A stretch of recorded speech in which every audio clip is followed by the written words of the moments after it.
Meeting begins, we want to please remind you to mute yourself whenever you are not speaking. This is a public meeting, so therefore it is being recorded.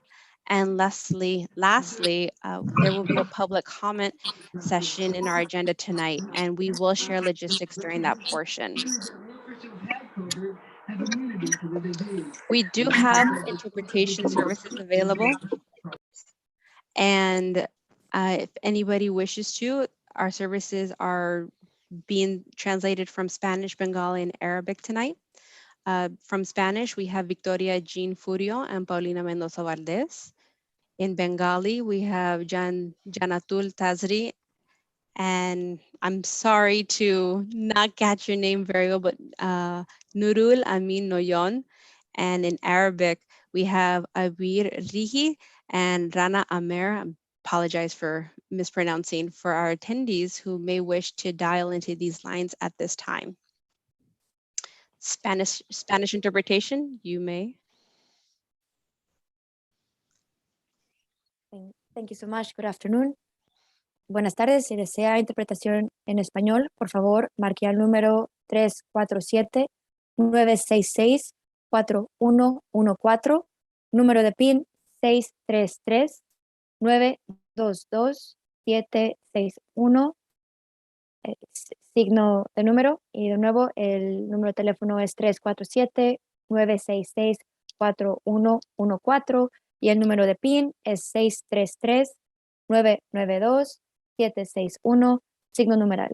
Si desea ver la junta por la computadora, por favor póngase en mute, y también por teléfono póngase en mute. De nuevo el número es 347-966-4114, número de PIN es 633-992-761, signo numeral. Thank you so much. Thank you. Bengali interpretation, please. সবাইকে শুভ সন্ধ্যা। আমাদের সাথে থাকার জন্য ধন্যবাদ। আপনাদের কারোর যদি বাংলাতে ইন্টারপ্রিটেশন দরকার থাকে, আপনাদের ফোনের থেকে এই নাম্বারে ডায়াল করবেন। নাম্বারটা হচ্ছে 34796641114 আর আইডিটা হচ্ছে 494863122 পাউন্ড কি। আবার বলে দিচ্ছি, আপনাদের যদি বাংলাতে ইন্টারপ্রিটেশন দরকার থাকে এই মিটিংটা শোনার জন্য, আপনাদের ফোনের থেকে এই নাম্বারে ডায়াল করবেন। নাম্বারটা হচ্ছে 34796641114 আর আইডিটা হচ্ছে 494863122 পাউন্ড কি। আপনারা অবশ্যই আপনাদের কম্পিউটার আর ফোনটা মিউটে রাখবেন। ধন্যবাদ।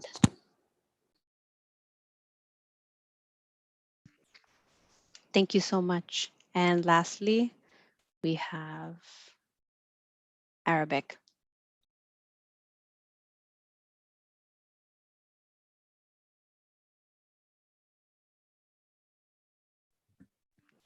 Hello. Hello, this is Abir, Arabic interpreter. رجاء الاتصال على الرقم 347-966-4114 مع إدخال الرقم السري 435-357-066 مع علامة الهاشتاج. الاتصال على الرقم 347-966-4114 مع إدخال الرقم السري 435-357-066 مع علامة الهاشتاج. إذا رغبت بالاستماع إلى الاجتماع باللغة العربية، الرجاء البقاء في غرفة الزوم وكتم الصوت حتى لا تسبب بأي ربكة مع الاتصال بالرقم 347-966-6114 مع إدخال الرقم السري 435-357-066 مع علامة الهاشتاج. مع مرة أخرى رقم الهاتف هو 347-966-4114 مع إدخال الرقم السري 435-357-066 مع علامة الهاشتاج. وفي الآخر إذا كان لديك أي تعليق يرجى وضعه في خانة الدردشة حتى يتمكن الموجودون من الإجابة على سؤالك. وشكرا. Thank you.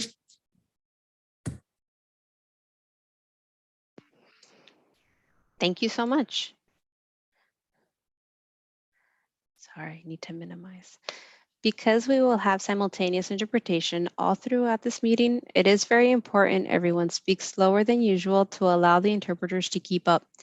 If you are conducting a presentation, please make certain that you pause and allow our interpreters enough time to interpret your presentation.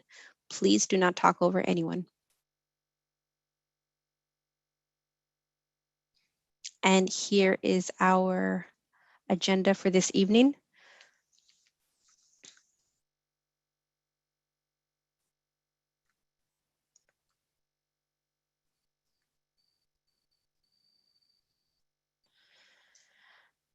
So I just want to reiterate, as we start our interpretation, we will be approving minutes from our July annual meeting, as well as resolve the dismissal of members for failure to serve, as well as the report of the president and reports of members. We'll have a state of the superintendent, as well as presentation from the Office of District Planning, by Max Applebaum and Momita Zaman, as well as following a presentation by John Serini on the proposed upzoning in Throgs Neck that will be voted on by Community Board 10. And then, of course, our public session agenda. So if just as a reminder, as everybody has questions, please, we do have a public session towards the end, but feel free to add it on the chat or in the Q&A so we may address it.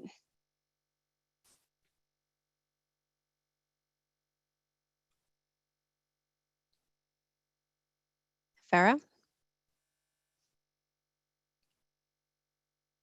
I'm sorry, Arantida. I'm having a problem, which is that I can't see the full screen.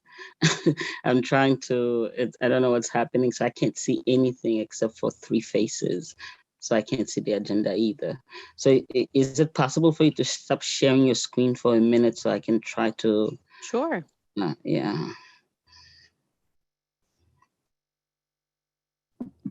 So we see everybody. And then I'll just go ahead and restart the share. Madam President, please go at the top where it says view. Maybe you will have to exit the screen, whatever it is that is there, or put it on standard. Right, I did all of that and it didn't for whatever reason. So, but now it's back to normal. So Awesome. yeah. So thank you so much for that. And thank you everyone for being here. Welcome to our CEC meeting on October 20th, 2021. I guess I call this meeting to order at 6:14 p.m. Thank you. Yes, okay, so may I have someone do the Pledge of Allegiance, please? I pledge allegiance to the flag of the United States of America and to the republic for which it stands, one nation, under God, indivisible, with liberty and justice for all. Thank you. Would you also please do roll call, Aurora? Gina's not here? I'm here. Oh, I'm sorry, Gina. I'm sorry, I didn't see you. That's okay. I apologize. Okay, so I will start the roll call attendance for our calendar meeting for October 20th. Sharaf Al-Ghafi is absent. Crystal Brockington is absent. Latoya Coleman. Present. Sandra De Jesus. Present. Farah Despain. Present. Lourdes Chabot. Present. Ismailia Mamandan is absent. Sabrina Rokia. Present. Aurora Ronza. Present. Gina Staten, I'm present. And Angelica Vasquez is absent. So we have 1, 2, 3, 4, 5, 6, 7 present and 4 absent, which means we have quorum. Okay, thank you. And now I will introduce some members. I can't see myself, but that's me over there. And this is Lord Desiree Bode, our first vice president, borough president appointee, and the chair of the youth committee and co-chair of the special education committee. And next we have Latoya Coleman, second vice president, IEP rep, chair of the anti-bullying domestic violence committee, co-chair of the parent and community parent and community empowerment committee. Next, we have Sandra De Jesus, our treasurer, and Gina Staten, whose voice you just heard, our recording secretary, and the chair of mental health committee, we have Crystal Blackington, the CC8 council member. And next, Sabrina Wogio, member and chair of special education committee of the special education committee.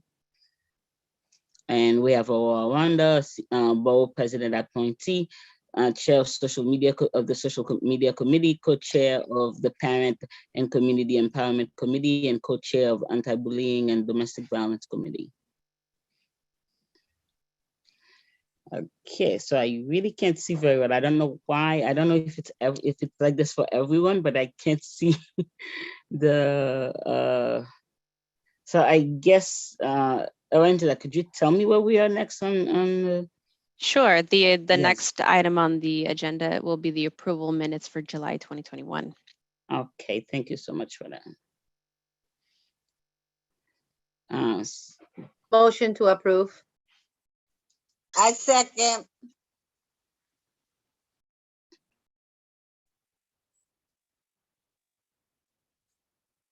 So we're going to have a roll call vote for the approval of the July 2021 minutes. Motion made by Lourdes, seconded by Sandra. Farah Despain, I'm sorry, Sharaf Al-Ghazi is absent. Crystal Brockington is absent. Latoya Coleman? is Yes. here. Sandra De Jesus, Yes. Farah Despain, Yes. Ismailia Mamandan is absent. Lourdes Chabot, Yes. Sabrina Rocchio, Yes. Aurora Rhonda, Abstain. I did not get on the board until August. okay.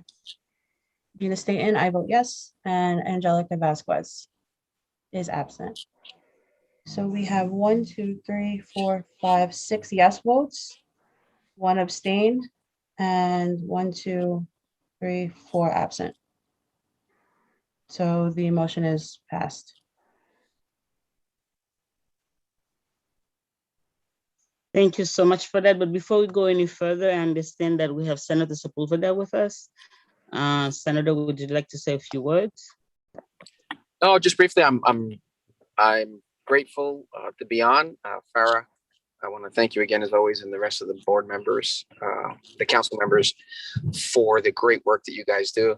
I'm listening here.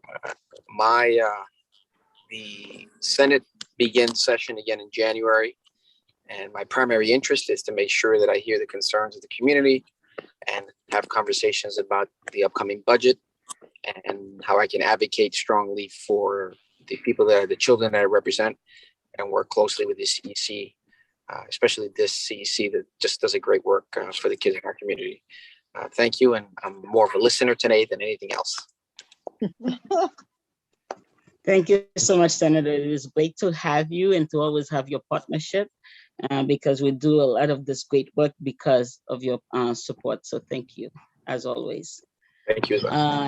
Yes. Very It's, generous in your contributions to us. Thank you. Thank you as well, Aurora. He put us on the map, right? I don't know about And that. nobody would listen. But thank you, really. Thank you for your work. Thank you. And so, and now we'll have the resolution to dismiss a few of our members. I believe, yes. Yes. I don't know if it's just me, but I cannot see the resolution itself. But may I have a volunteer for someone to read it? Thank I'll you. do it, Farah. I Thank was you gonna all. do it. Okay. The resolution on October 20th, 2021 from Community Education Council District 8. Resolution to support of removing Sharif Al-Ghati, Ismaili Mamin Adan, and Angelica Vasquez from CECD 8.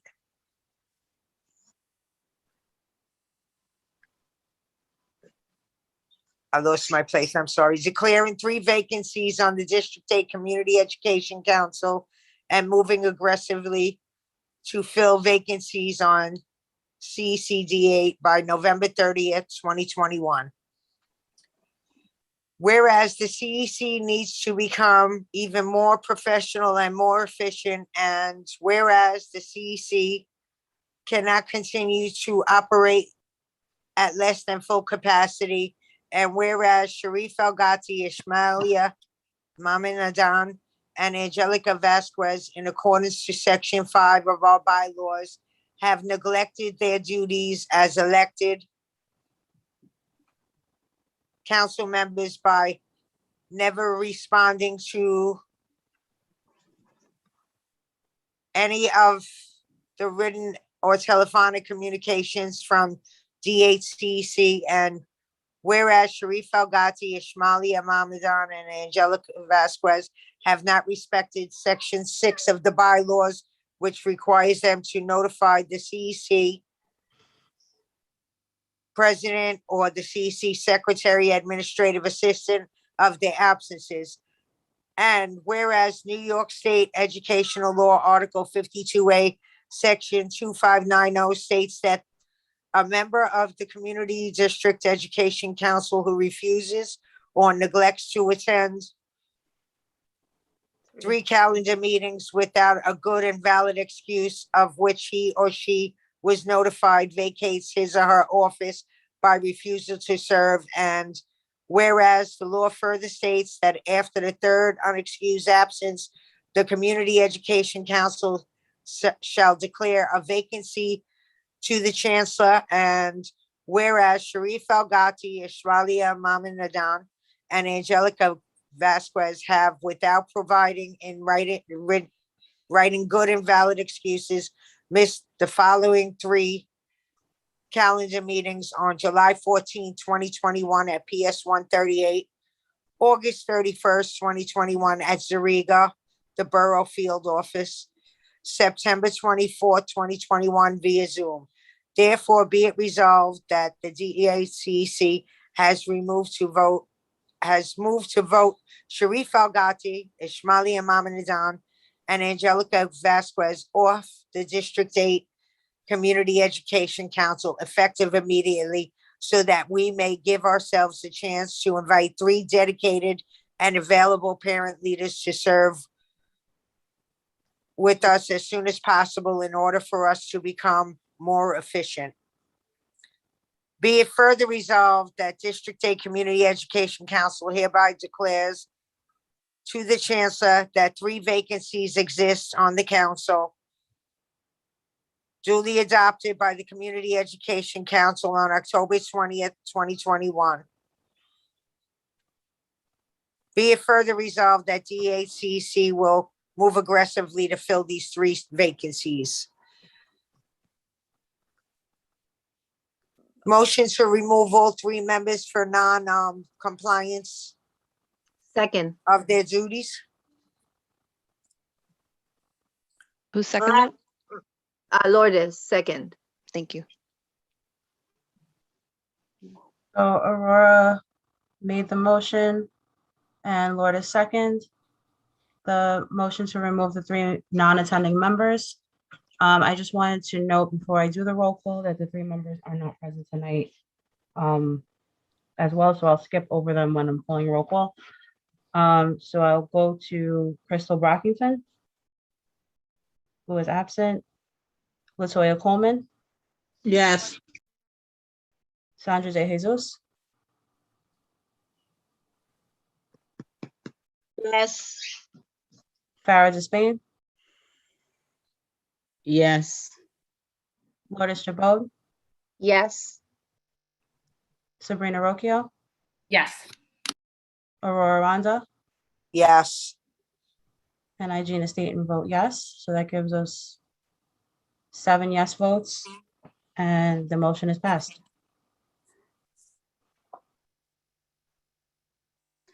Thank you so much for that. And I want you to know, based on this resolution, we must fill this seat by the last day of November. So please, parents, educators, community members, if you know anyone who would fit our CEC, because we are a hardworking CEC, we do want to make changes in education. And if you know anybody who's really truly dedicated, let them know. We have 3 vacancies on the CEC, and we're looking to fill them up ASAP.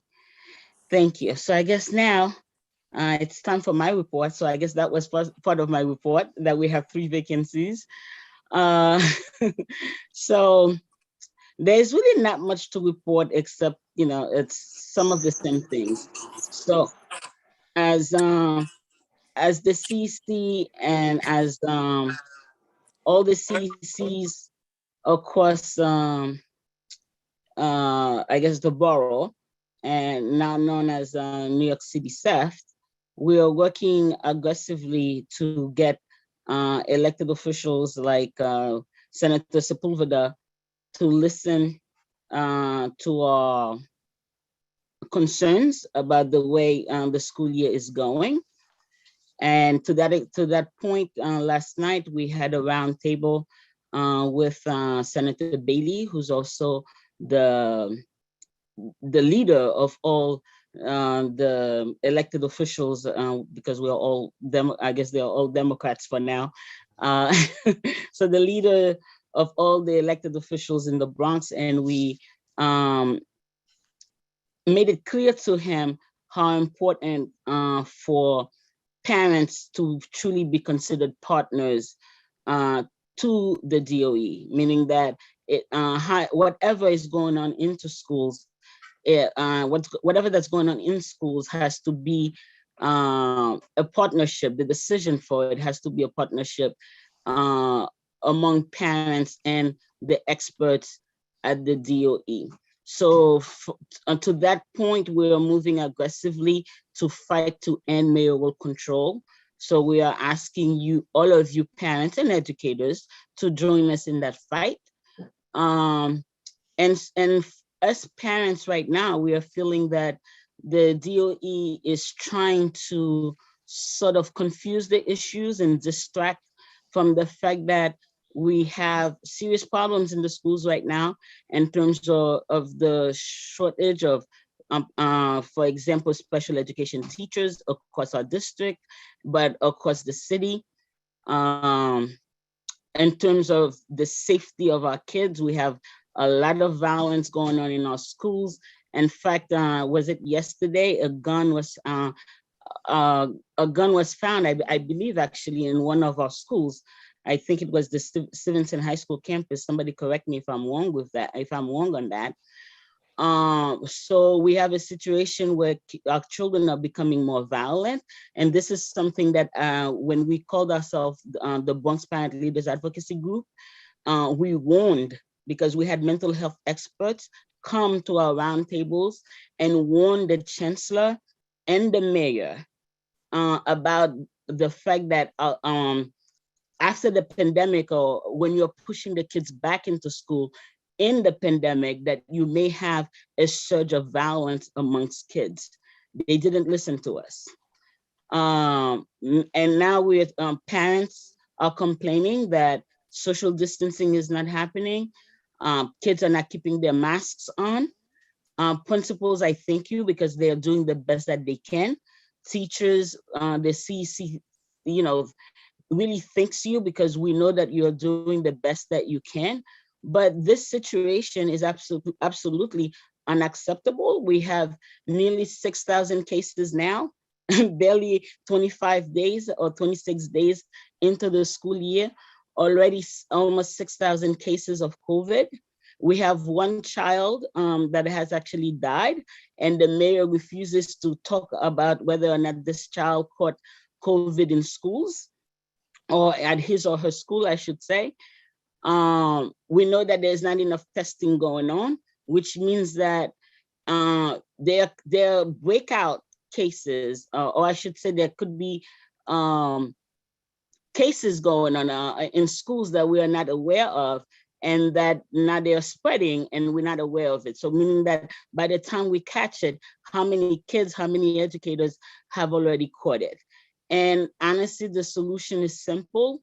Give a remote option so that we can have fewer kids in the buildings, so that people can be safer. We're not against having schools reopen in person, but we are saying that we need to have fewer kids in the schools, fewer staff members in the school. In the schools, the best way to solve that is to give that remote option. In terms of instruction, I don't know how much instruction is going on in the buildings, because all the teachers that I'm speaking with, and that's not just in this district, and all the principals that I'm speaking with across the city, because as New York City SEF, we speak, to folks across the city, and they are all reporting how impossible the situation is in terms of just getting kids to settle down, keep their masks on, and then proceed with the lesson. So when we look at it, in terms of health, safety in the schools, we are not doing well. In terms of instruction, we are not doing well. In terms of violence in our schools, we are not doing well. So at what point does the mayor, and at what point does the chancellor say, you know what, parents, you were right, we're going to give you this remote option, instead of coming up with issues like the gifted and talented, controversial, because they know it's a controversial issue, but they decided to do that right now so they can distract from the real issues. So I think I'm asking you parents, especially, and our leaders in terms of our elected officials, to not allow the DOE to distract us from the issues that are at hand, which is primarily the safety and the health of our kids, and making sure that real instruction can take place. So I think that is my report, and thank you so much.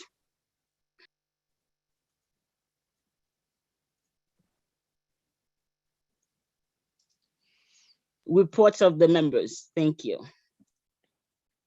So the reports of our members, who's first? Latoya, do you have a report? I have nothing to report at this time. I just want to address that a lot, that throughout the Bronx itself and throughout District 8, that there's a lot of violence. And as being the chairperson for domestic violence and anti-bullying, would like to have that issue addressed throughout the district and working with the members of addressing the mental health throughout our district. Thank you for that. And I do believe this month is Domestic Violence Awareness Month. So I guess we should do some things around that.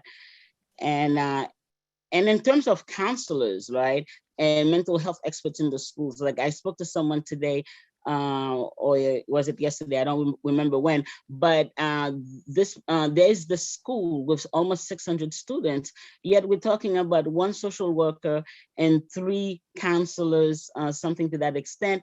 And it's like, oh my God, I know these people mean well, but can they actually address the mental health issues that we are seeing in our schools right now, and the violence that we're seeing in our schools right now? Shouldn't we really have like I don't know, like 10, 15, 20 mental health experts in our schools in order to truly give individualized attention to our students? So having said that, the next person to give, I can't see, but so Gina, would you like to give a report, please? Sure. So since our last meeting on 9, I participated in the monthly meeting with Dr. Tabaya. I You're bre- on You're 9/20 breaking with up. Superintendent Joint. Oh, sorry. Can you hear me better? Yes. Yeah, okay, thank you. Okay, so for 9/29, I participated in the meeting with Superintendent Joint, welcoming our FLC and FSC to their roles in the district. We had our monthly meetings, well, weekly meetings with our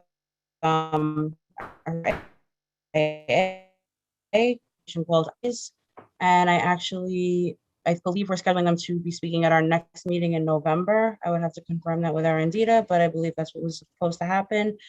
On the 4th, I actually managed to cover all of my school liaison visits this month. Just because I would do, so on 10/4, I met with MS 337 Principal Joy.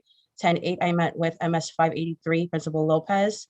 On 10/12, I met with MSPS 71 Principal Miranda. And 10/15, I met with MS 424 Principal Vasquez. And then on 10/16, I participated with Councilmember Crystal Brockington and DA Clark's 5K for domestic violence awareness. And that's it for the month for me. Thank you so much for that, Gina. Sabrina, would you like to give a report, please?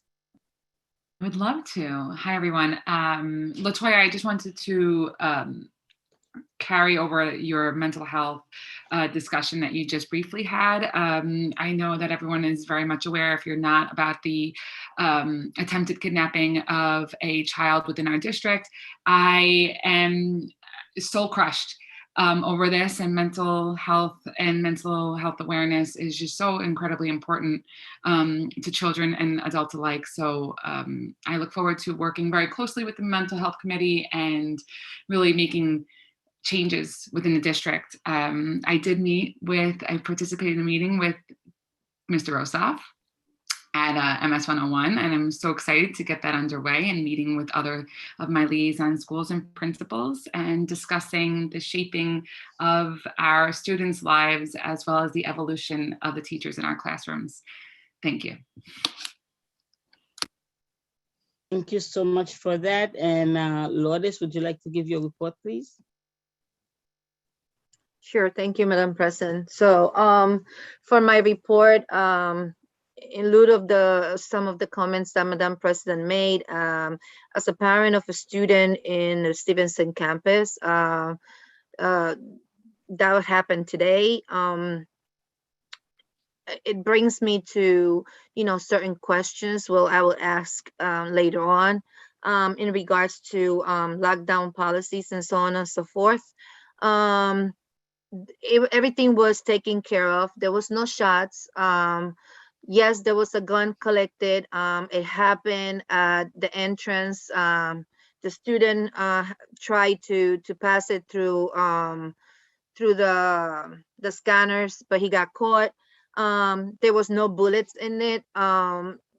Everything was under control, thank God. But the reason why I said, about the policy of lockdown was because there was no lockdown announcement. And, that was quite concerning to me. But thank God everything was being taken care of and everything was done, accordingly. In regards to my school visits, I did PS 36. It was an amazing walkthrough, an amazing meeting with president, assistant principals, parent coordinator. We had an amazing meeting. I learned a lot about the building, and more information will be followed with this council in regards to information that was collected from the principal, and information that we will have to present at some point in January to other parties in the DOE. I have a meeting partially scheduled with 131 coming up. Definitely have a meeting coming up with Matt Hall on October 25th. And in regards to remote learning, you know, there's still parents that are out there waiting for that to happen. I know there is a lot of staff members who haven't, you know, been vaccinated. So I think rather than keeping them out of their work, it will be good to use them as remote learning teachers. But I don't know why that did not happen. In regards to the Brilliance New NYC, we were promised information in regards, and that is in regards to the difference between GNT and the program that they're trying to, you know, change it with. We were told or promised that we will be at the table for consultation and so on and so forth, and that has not yet happened. There's not much difference, if you ask me, between Gifted and Talented and Brilliant NYC. Brilliant NYC. All children are gifted and talented. All children are brilliant. So why not call it something different, and you know, that includes everyone, as the program, that the blueprint of the program is, if in fact exists, we haven't seen it yet, it actually includes every student. So I would love to see that blueprint. As a matter of fact, at a meeting today with the Chancellor's Parent Advisory Council, of which I have been elected as the Vice President 1 at the Executive Board, we actually asked for that in the conversation, and we will be hoping to get more information of that. There has been some information in regards, there will be some information in regards to events for PAs and PTAs being presented very shortly. We discussed it today, and I think it's something that everyone, you know, superintendents, principals, PAs, PTAs, parent leaders at large needs to be aware of. So the minute this guidelines come out, I want to make sure that everyone has them and that everyone is aware of them, so no one is breaking any, you know, or getting in any trouble, any liability issues, and so on and so forth. That is very important. I guess that's my report. Thank you so much. And in terms of NYC Brilliant, I'm actually quite concerned just in the way that they are beginning to propose it in terms of classroom by classroom. And I can tell you that it's something that's going to be, again, put on the teachers with no real curriculum, no real structure. And I want Bronx parents to be very aware not to allow the DOE to bamboozle us when we think that they're actually going to be tracking and enriching our children in terms of, you know, the kids who may be more advanced. When I'm looking at everything that they have put forward so far, and as a former DOE teacher, all I see are red flags. Well, right? I think, yeah, Madam President, I'm sorry to interfere, right? But I think that the most important thing that parents out there needs to understand is that, you know, their voices need to be heard. Yes, we are often, you know, certain weapons are used against us, and we often, you know, see ourselves in between, you know, you know, a lot of situations. But I think that in order for us to be successful, meaning parents, to be successful, we need to start and really getting at what we really getting what we want. It's by actually uniting, by actually being able to speak one language, you know, and I mean, and I don't mean, I mean the language of being united in the same subject. That's what I'm trying to say. And be able to address, you know, our politicians and let them know this is what we want, and we won't take no for an answer. Enough is enough. We voted for you, right? We want our voices to be heard. Give us a place at some point. and that's not happening because we parents are being a little scared, because I know I have at some point or another. But we need to wake up and smell the coffee and actually start, advocating for our children in our communities. Thank you. Amen to that. Thank you. And I guess, anyway, we'll have perhaps a special meeting or some kind of community event to talk about NYC Brilliant. But now, Aurora, would you like to give your report, please? Sure thing. I did a walk through Bronx Delta with Crystal. They're doing some awesome things over there. Very impressed by what's going on. I did UIM this morning. Josh is doing a great job over there, Principal Partridge. His staff is very nice and welcoming. I reached out to the domestic violence unit in PSA 8 to team up with them to do some special events for the domestic violence people that are going through it right now. So we're going to be scheduling some special events shortly. I did the cancer walk with Team PS 72. It was a beautiful day and a great walk. And, I've just been doing community outreach work over here, helping a lot of people with housing issues. Because the manager's trying to evict a lot of people over here. Thank you so much, Aurora. Yes, okay. And I was just wondering if I cut you off or not. I didn't mean to. No, you didn't. Okay, thanks. Sandra, would you like to give your report, please? Good evening, all. My report starts off with I've been doing as far as the shooting that occurred over by PS 48 in the playground.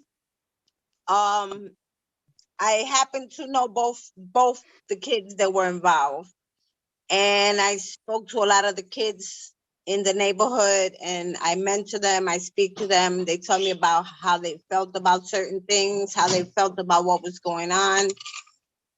And it kind of like opens your eyes to what these kids are thinking. And what basically it turned out to be was that adults were daring them to do things, and they were going along with it. So on top of that, it's like we're all talking about there's been too much violence between these kids in our neighborhoods and our school districts. I also did a walkthrough in 140. Lourdes came along as my secondary. The principal over there is great. The school is great. They need a lot of work that I'm willing to help them out with. Everything in the school, they need a lot of work to be done, but it can happen. I did a walkthrough at 75, in which I was greeted with such open arms, and they were like taking pictures of me, and let's take a picture. This is the principal and the parent coordinator. They're like so giddy, and so I'm like, oh, you guys have too much energy for me so early in the morning. But it was like breathtaking that they were so, open-armed with me, and we walked around and talked. And after I left them, I got emails from them saying that they're so happy that I came by and that we're willing to, they have somebody to talk to when they have issues. And I said, well, that's what District 8 is for us to help you. So, and, we can work hand in hand with helping each other. I also did a walkthrough at 93 with Principal Kaplan. And the parent coordinator and I go back for years because we both were at MS 269. And she's the parent coordinator there.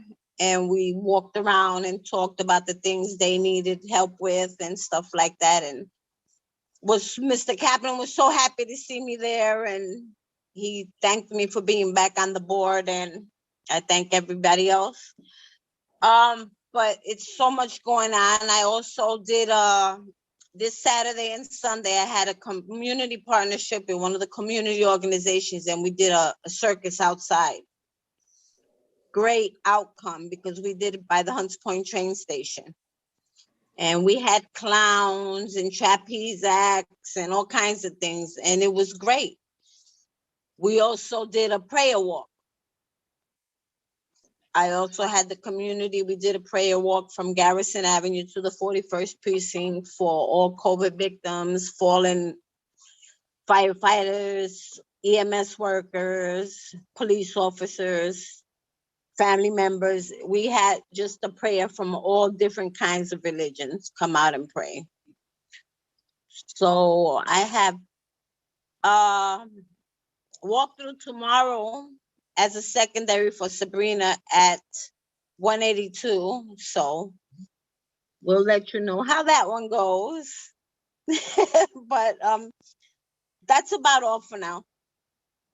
Thank you so much. Latoya, I see your hand up, but please give us a minute. And Superintendent Joint, I'm asking you to please give us a moment of grace because Mr. Serini is with us and has to leave by 7 o'clock.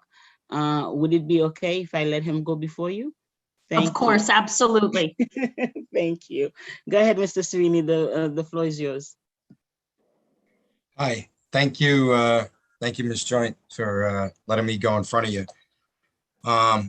So I just wanted to talk to everybody today about the topic that's happening in the Bronx, pretty much all over the Bronx, but it's a hot topic in the community where right across the street from PS 14. If you're familiar with it, where the Food Town supermarket is, they're looking to what they call upzone, and they're trying to build an 8-story building there, but it's not just one building. They're trying to get an approval for 34 sites. So right now, can I share my screen? Who has access to that? Can I share my screen to show you guys? But if it gets passed, it's going to be potentially 34 sites just on Bruckner Boulevard. And that goes from Crosby Avenue all the way down to Gifford Avenue, which is the very end of the bottom of the hill where the entrance to the Hutch North is.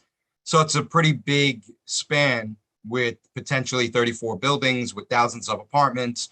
And so, of course, one of the many concerns that we have is the schools, where these families' children going to be going to school.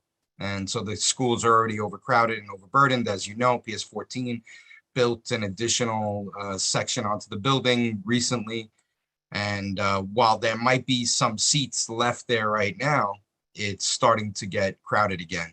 PS 71, which is where I live near PS 71. So my 4 children all graduated from PS 71. And I can tell you from personal experience, I don't know anybody in the room here, if your kids go to 71 or have gone to 71, but my kids at some point, the school was so crowded, they could not have lunch in the cafeteria. The school lunch was brought up to their classrooms because the cafeteria didn't have enough time slots for all the kids in the building. So again, these buildings that are being attempted on to be built over there on Bruckner Boulevard would just overcrowd the schools, along with all the other concerns for the infrastructure, the transportation, the traffic, the pollution, the congestion, the police, the fire department, the sanitation department. I mean, the list goes on and on and on. One of the biggest things that they're trying to tell us is because we are considered a transit zone, because we have the 8, the 5, the 42, the 40, the New England Thruway, the Hutchinson Parkway, the Cross Bronx, because we have so many means of transportation at our disposal and we're very close to the 6 train. They don't have to give us 100% of the parking that they normally would have to give. So that means that the parking can potentially be brought down to 25% of what the parking should be. So I can't share the screen. I'm gonna read off some of the sites. So site 1 is right on the corner of Crosby and Bruckner. That's where the Food Town building is. As you guys might know, it's only. I'm sorry, Mr. Serini. I do believe you can share the screen. I can share? Okay, so let me see. Mm. Okay, there it goes. I could share it there. Okay, so these are the sites that are currently on the proposal. So you can see in the upper left-hand corner, you have site 1, that's Bruckner and Crosby. It's going to be an 8-story building. If anybody's familiar with the site right now, if you look in the bottom lower section of that rendering, you'll see that there's pillars there. That's where the outdoor parking is right now. So that building will be right up against the houses that are there on Crosby Avenue. And that's going to go up to the back where there's an Allstate office there. So 8 stories, 139 units. The potential is 150 parking, but again, they don't have to do that because we're a transit zone. So they can bring that down to 37 parking spaces for 139 units. The 30% MIH, that stands for mandatory inclusionary housing, which means that they have to allow for 30% of the apartments to be for affordable housing. Nobody wants to use the word low-income housing because they feel like we are scaring people away. But that's basically what it's going to be, subsidized housing.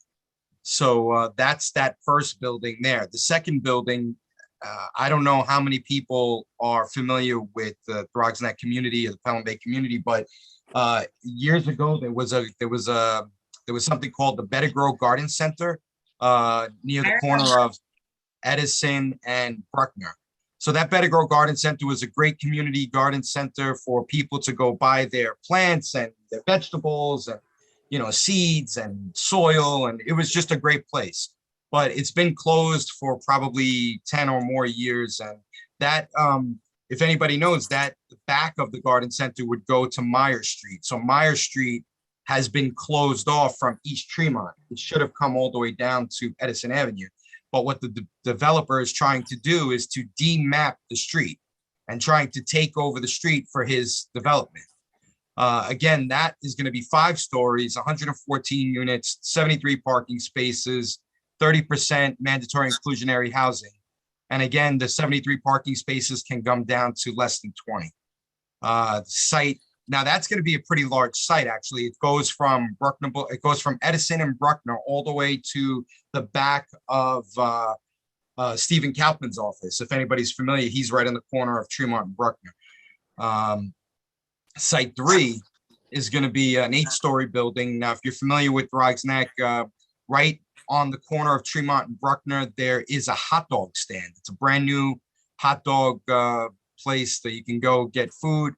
Right behind there, this building is going to be an 8-story building. You see on the bottom left-hand side, Site 3. 8-story building, 64 units, 16 parking spaces, 20% mandatory inclusionary housing. And all these buildings, the first floors are going to be commercial. The other floors will be residential. So, and then down at the bottom right is going to be the building that's all the way down to the bottom of the hill near the entrance of the hutch. That's going to be on the corner of Gifford and Bruckner. That's currently a 3-story building, which is 22 units, 9 parking, and 20% mandatory inclusionary housing. You can imagine now here, if they were to cut the 9 parking down to 25%, that's like 2 parking spaces. So all of these buildings, now these are just the first 4 that are already have renderings, but there are other buildings that have been proposed. So on the corner of Bruckner and Tremont, where Steve Kaupman's office is, that's one of the additional proposals. The corner where the hot dog stand, taking over the new restaurant where it used to be Frenchie's, and the law office, that's another proposal. And then there's another proposal down the hill, which is going to be an additional 8-story building. So right now there's 7 spots with 34 potential. So the reason why it's so important is, as I expressed before, right now we are a protected zone.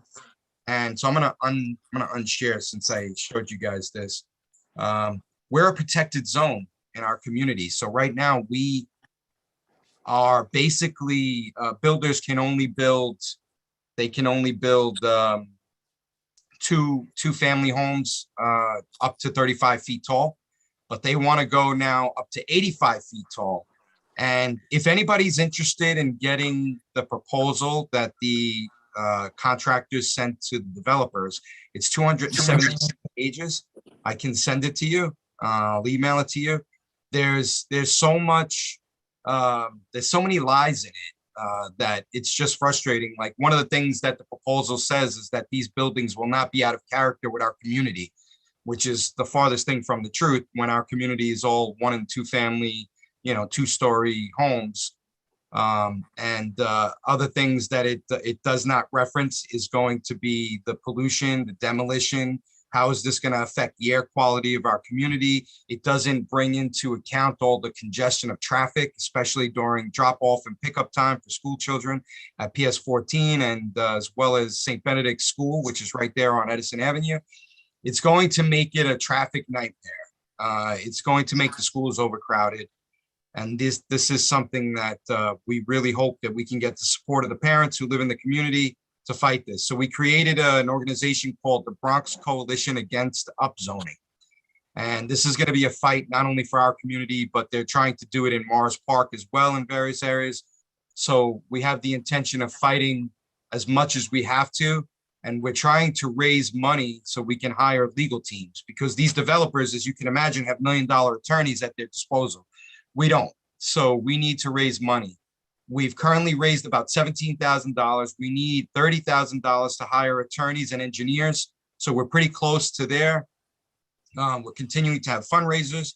You can check out our website at stopupzoning.com. And if you want, you can sign a petition to tell the city elected officials that you're against it.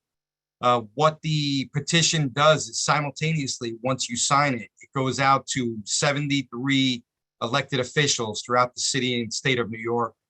And it just says, it has your name on it, and it just says, I'm against this.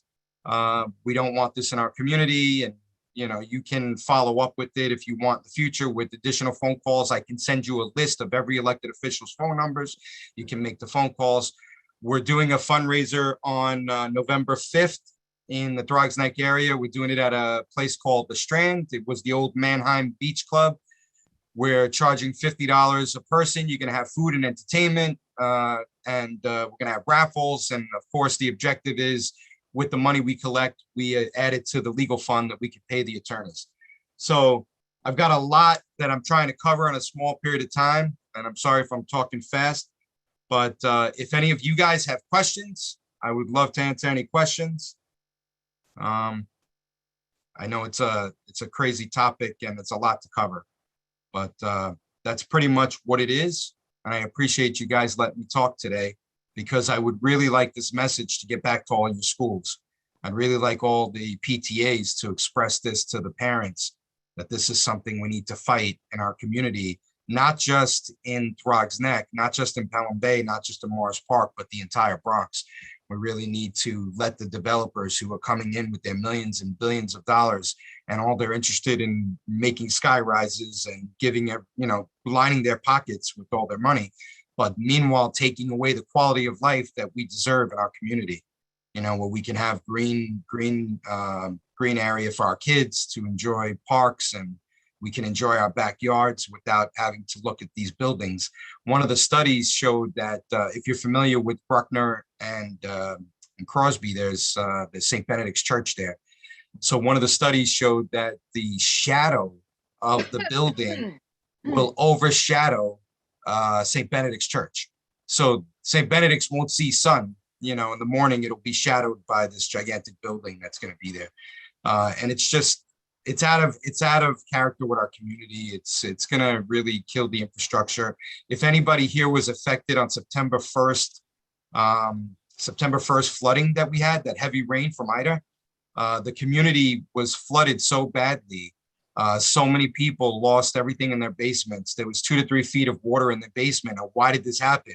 It happened because the infrastructure, the plumbing, the sewer system was not sufficient to handle all that rain we had. So can you imagine, we're already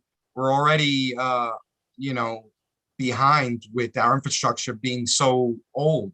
Think about it. When our houses were built, even when things like PS14 were built, or St. Benedict's Church, or any of these buildings in that immediate area, when it was built, it was probably in the early 1920s and 30s. They did not know that today in 2021, there'd be so many additional families and buildings and houses. There wasn't even a highway back then. The 95 didn't exist. So our community is not ready for the infrastructure to handle these extra big buildings here. So again, I think I've seen some comments coming into me through the chat. So I will forward you guys the 273-page report. I'll send you the list of all the elected officials with their phone numbers. You can reach out to them. And if you'd like me to speak at a particular PTA meeting, I would love to do that as well. Thank you, Mr. Serini. So please drop your info in the chat. And if parents are interested, I guess they will let you know. So going back to our meeting, I think Latoya, you had your hand up, then we'll do the announcements, and then Superintendent Joint, the floor will be yours. Real quick, thank you, Farah, real quick, thank you. I just want to bring up what's been brought to us as parent leaders about the school lunches in the schools, of not being enough for each children. Also that the children are having frozen meals, spoiled milk. The lunches are not, they're not being hot, and this should be addressed. Thank you. Thank you so much. Can we do the announcements now, please, Arundhati? Thank you. Sure thing. Let me pull it up again.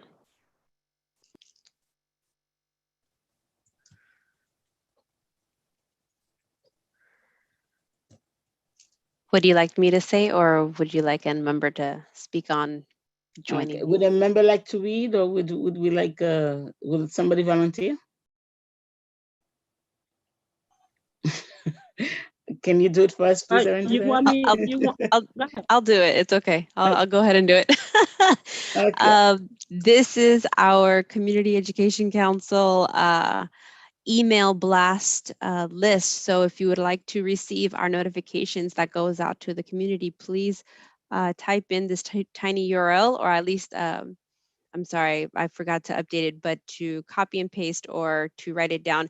But there is a QR code that if you do have your mobile device in front of you, you can go ahead and scan it, as it will take you to the forms to be able to sign up.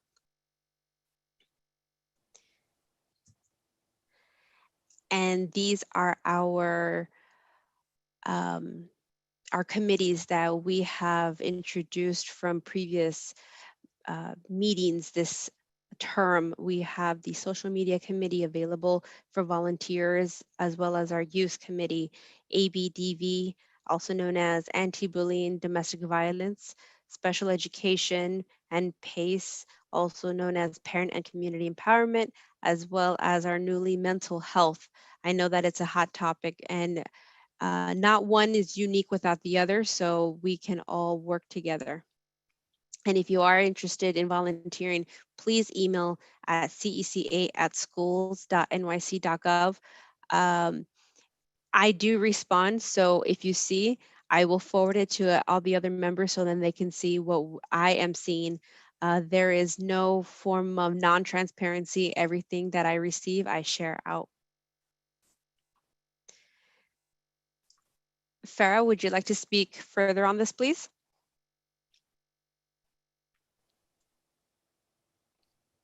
Okay, so yes, so in terms of the New York City Coalition for Educating Families Together, our email, if you want any information, is info@ceftnyc.org, or you can email me directly at Farah, FARAHD, @cftnyc.org.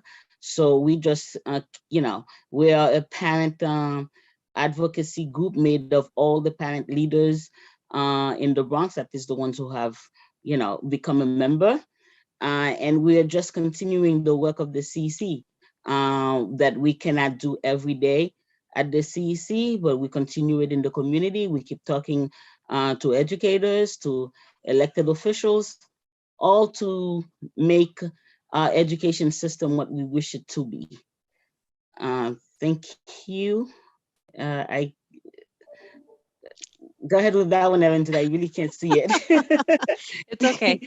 So Farah had asked me to pay tribute to the now finished Hispanic Heritage Month from September 15th to October 15th. And my source was based out of the History Channel. So just quickly, briefly, nothing too long, but I did want to share that a little history about the importance of actually celebrating Hispanic Heritage Month. So as the timeline goes, September 16th of 1810, Mexico declared its independence from Spain. And then 2 days later, Chile declared its independence from Spain. So Mexico is our neighboring country here in North America, and Chile is a country that resides in South America. September 15th of 1821, 11 years later, Costa Rica, El Salvador, Guatemala, Honduras, and Nicaragua declared their independence from Spain. And so usually, as what we're so used to, is we have always kicked off with these 5 countries to really set the Hispanic Heritage Month. And in June of 1968, the Hispanic Heritage Month was introduced by California Congressman George E. Brown, represented East LA and a large portion of the San Gabriel Valley. And that September 17th of that year, Congress passed Public Law 90-40, authorizing and requesting the president to issue annual proclamations declaring September 15th and 16th to mark the beginning of National Hispanic Heritage Week at that time. Former President Lyndon B. Johnson said people of the United States, especially the educational community, to overserve such a week with appropriate ceremonies and activities. So he really wanted to paint light as the different peoples from the other countries in the Americas. And in 1968 through 1988, President Nixon, Ford, Carter, Reagan all issued yearly proclamations, setting aside a week to honor Hispanic Americans. And during that time, it overlapped in 1987, U.S. Representative Esteban E. Torres of California proposed to expand week of on servants to a 31-day period, more time to properly observe and coordinate events and activities to celebrate all Hispanic cultures and achievements. On August 17, 1988, Senator Paul Simon of Illinois submitted a similar bill that successfully passed Congress and was signed into law by President Ronald Reagan. And almost a month later, it was during Watergate situations, because it will read a little silly, but President George H.W. Bush became the first president to declare on September 14th the 31-day period from September 15 to October 15 as National Hispanic Heritage Month. And on September 21st of 1981, Belize declared its independence from Great Britain, as was added to the list of nations specifically celebrated what is now Hispanic Heritage Month. So if we are, what I really want to say is that we know about Hispanic Heritage Month because of our neighbors and our family members, but we really didn't know how it came to be. And so I wanted to share a little history as to a nod of Hispanic Heritage Month. And also because it is October, we are well known for Pink October, for Breast Cancer Awareness Month. And just a little bit of information that I wanted to share personally is because I have family members that are close to me who are warriors. Breast cancer is the most common cancer amongst American women, and my source came from the CDC. Mammograms are the best methods to find early detection, easier to treat, and before it is big enough to feel or cause serious symptoms. Symptoms include change in the size or the shape of the breast, pain in any area of the breast, nipple discharge other than breast milk, including blood, and a new lump in the breast of underarm. And some risk factors include being a woman, being older, 50 50 and above, having changes in your BRCA or BRCA2 genes. And a few ways to lower the risk factors is keep a healthy weight and exercise regularly, avoid alcohol consumption, or at least limit the amount. If taking hormone replacement therapy or birth control pills, ask your doctors about risks, and breastfeed your children if possible. And annual mammograms screenings are recommended, at least starting from the age of 45. That is what is recommended. So begin checking, doing your checkups, and sometimes our younger selves below 45 will start doing mammograms. But because we are full, at least my CEC is full of women, I am championing for healthy ladies to be representation, to be a positive representation of the community. And as formally, would you like to speak on this, Ms. President, Madam President? Or would you like me to continue? Yeah, I really can't see the screen. I sent you a screenshot so you can see. Okay. I see it like halfway. I don't know why. Okay. Thank you. And to continue resonating on the resolution that we just passed earlier today, we can now formally announce that we have 3 vacant positions available to apply today. And as it reads, Community Education Council 8 gives a platform for parents in the community to voice concerns and accomplishments of New York City Public Schools. CEC 8 advises the Office of the Chancellor, work directly with the district superintendent, approves zoning lines, and makes recommendations on capital improvements aside from monthly public meetings. There is the link, the email, the inbox to go ahead and share your sentiment, as well as I do have the QR code that will lead you to a form that is created for your interest in applying for a vacancy position to be part of the CEC 8 community.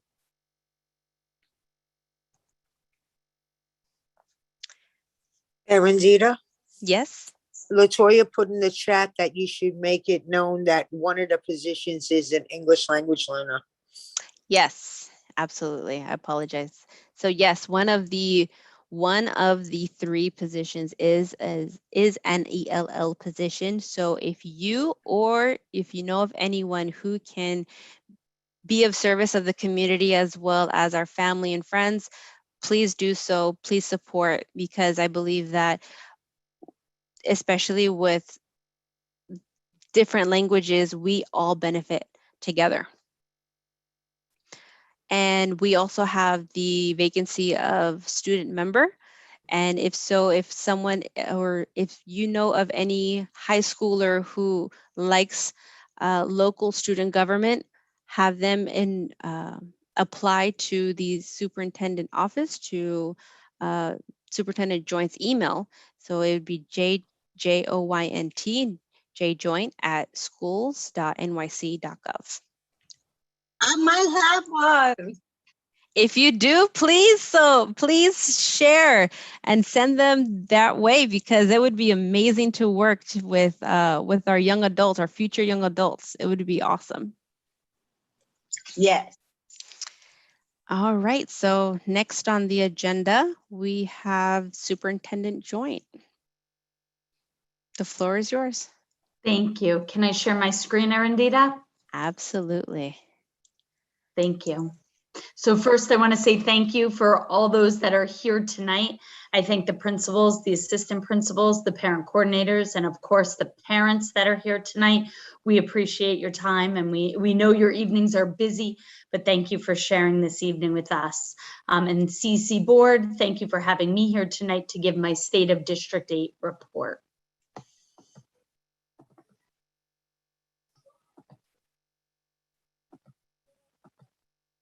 And so here's our State of the District for October 2021. And so just a few announcements. I put on here attendance, every student, every day.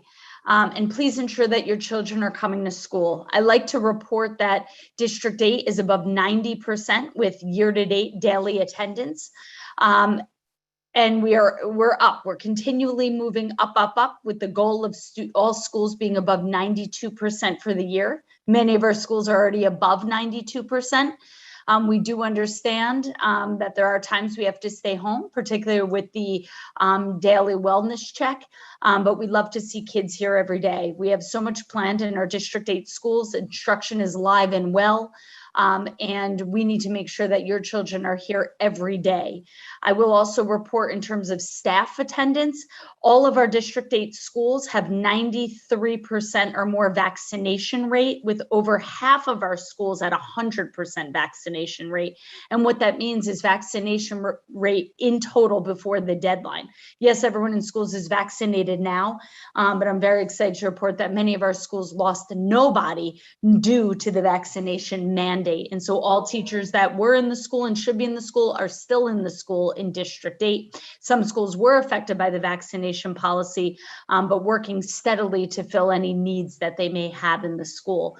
And so we constantly push for students and teachers to be in school every day, because as we know, we are in person, and that's where we'll be educating our children. We are in the midst of our assessment screeners. We are assessing students in both ELA and math using various assessments. Yesterday, I held my superintendent learning series. Thank you for those who were with me last night. And I spoke about these screeners in detail. So I will not do so tonight. But what I will say is that I do ask you to reach out to your school, your PC, your teacher, your principal, your assistant principal, to ask about these assessments and these scores. These scores are really targeting where students are given the pandemic, and telling teachers exactly the point of entry for each student, and thinking about what we need to do in the class in order to ensure that all students are moving towards grade level. If you remember the goals that I shared with the CC earlier this year, we are looking to ensure that we are having a 10% increase in proficiency with ELA and math, and a 10% reduction with level ones, meaning students that are performing below grade level, looking to move them up towards grade level, as we're really focusing on what may have been previously marginalized populations, particularly students with IEPs and MLL learners. And so I'm glad to hear that there's such a focus there tonight, and with the committee members who are focusing particularly in those areas. Brilliant NYC came up tonight, and so I put this out here. Yes, we will be hosting a town hall. I will be, along with Dr. Erica Tabaya and folks from Central and some people on this call. And we will talk about that blueprint for accelerated learning for all elementary schools. And this will start with training for all kindergarten teachers. This town hall will be held in the first week in November. Date to follow preliminarily, that date is November 3rd, but I'm waiting for confirmation on that. And so I ask you all to attend because it seems like people need more information than what was out there. But the Brilliant NYC document is placed in the DOE website for those of you who have not seen it yet, as is the press release that was released 2 Fridays ago. I also want to note that social emotional screeners will be underway next week. And schools are really going to start thinking about where students are. Are they well? Because education and instruction are at the forefront of District 8 teachers, assistant principals, and principals. Our theory of action in District 8 is around literacy. As I've said before, getting all students to read on grade level by the time they leave 2nd grade, with a particular focus on our little learners, 3K, pre-K, kindergarten through 2. But students have to be well and ready to learn before they're going to show all of their brilliance and excellence. And so these screeners are a way for schools to check in with students, assess students' social emotional learning competencies, and to optimize service of delivery. And that's thinking about our behavioral structures and systems that underpin the work that we're doing in schools. And so this is an overview of what's going on in District 8. So much more is going on, but I don't want to take too much time tonight. I appreciate that you have invited me here tonight, and hopefully you're with me last night to get more detail on some of these items, particularly around the screeners. And I look forward to seeing you guys again. Thank you so much, Superintendent Joint. And now, Thank you, Farah. You're welcome. And now we'll give the floor to Max and company from the Office of District Planning. Thank you.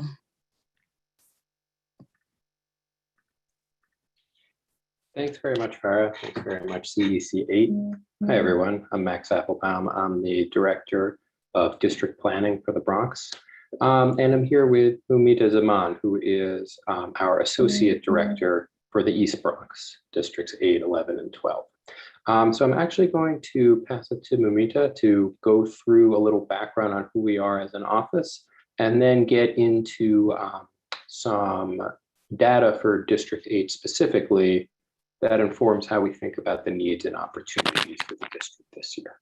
Thank you, Max. Good evening, everyone. Glad to be here. Thank you for including us in your agenda today, this evening.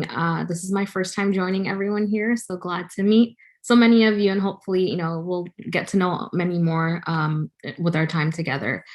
So just for the sake of time, we're going to briefly go over what Max mentioned. Just giving an overview of our office and what we do for folks who might be new to our office, or just as a refresher. So can everyone see the document? Yep, okay. So what is district planning? What do we do? Our office is committed to equity and excellence for all. And our focus is on efforts on the following goals: to achieve equity and excellence, to partner with and empower communities through the district planning process, increase access to quality schools and programs, particularly in underserved areas. We do this through increasing diversity and integration across our schools, and improving learning conditions for students and increase access to appropriate facilities. We partner with CECs such as CEC 8 and others, and particularly for our group across the Bronx, with school community superintendents and other DOE offices and other additional stakeholders to develop strategic district plans that drive equity and excellence. The levers to make important district or school changes include rezoning, unzoning, school mergers when we combine two schools together, new schools, opening new schools, grade level changes, so increasing grades within a school or lowering the number of grades, school resiting, relocating one school from one building to another, new programs, right, and enrollment planning. So this process, this overview, this diagram shows our way and our method of doing this work, which at the heart of it is community empowerment. And so that includes from, right from the very beginning, from scenario development and proposal development to assessment, needs and opportunities, assessing those, working with communities and our stakeholders, and then finally creating dialogue and engagement. And so the cyclical process allows us to make sure that all voices are being heard and being included within our planning processes. Community empowerment is a key part of the district planning process. And as a system, we have been working to transform the way that district planning is being done. Our goal is to join, meetings such as this throughout our work to seek to engage in meaningful dialogue with communities in order to develop our proposals and address local needs and priorities. Our community partnership allows us to have authentic conversation about needs and potential solutions collectively. So our office is committed to ensuring that all voices are being heard early in the process, providing transparent and accessible information so that community members can be full participants in the planning process, and empowering communities through discussions about district needs and potential ways to address them throughout the process. Some of the guiding questions that we look at and ask when it comes to district needs and opportunities are looking at, do students in the district have access to quality schools and programs that meet their needs? Does access vary by neighborhood or demographic? Are all schools able to offer robust, sustainable programming? What does enrollment look like? What are the trends? And does the district overall have access to seats at particular grade levels? Are DOE buildings being used efficiently to meet student needs? Is there overcrowding or available space that can be used to address the district needs that are being identified? And in more recent years, in light of the impact of COVID-19 during the school year 2020-2021, what are new district needs that have emerged because of this? And are there any existing needs that are now more pressing? So that's essentially who we are. If there are any questions about the office, what we do, you can ask questions now. Please feel free to comment or post them, in the chat, or unmute, raise your hand. So we'll give a moment for folks to pose any questions or comments now.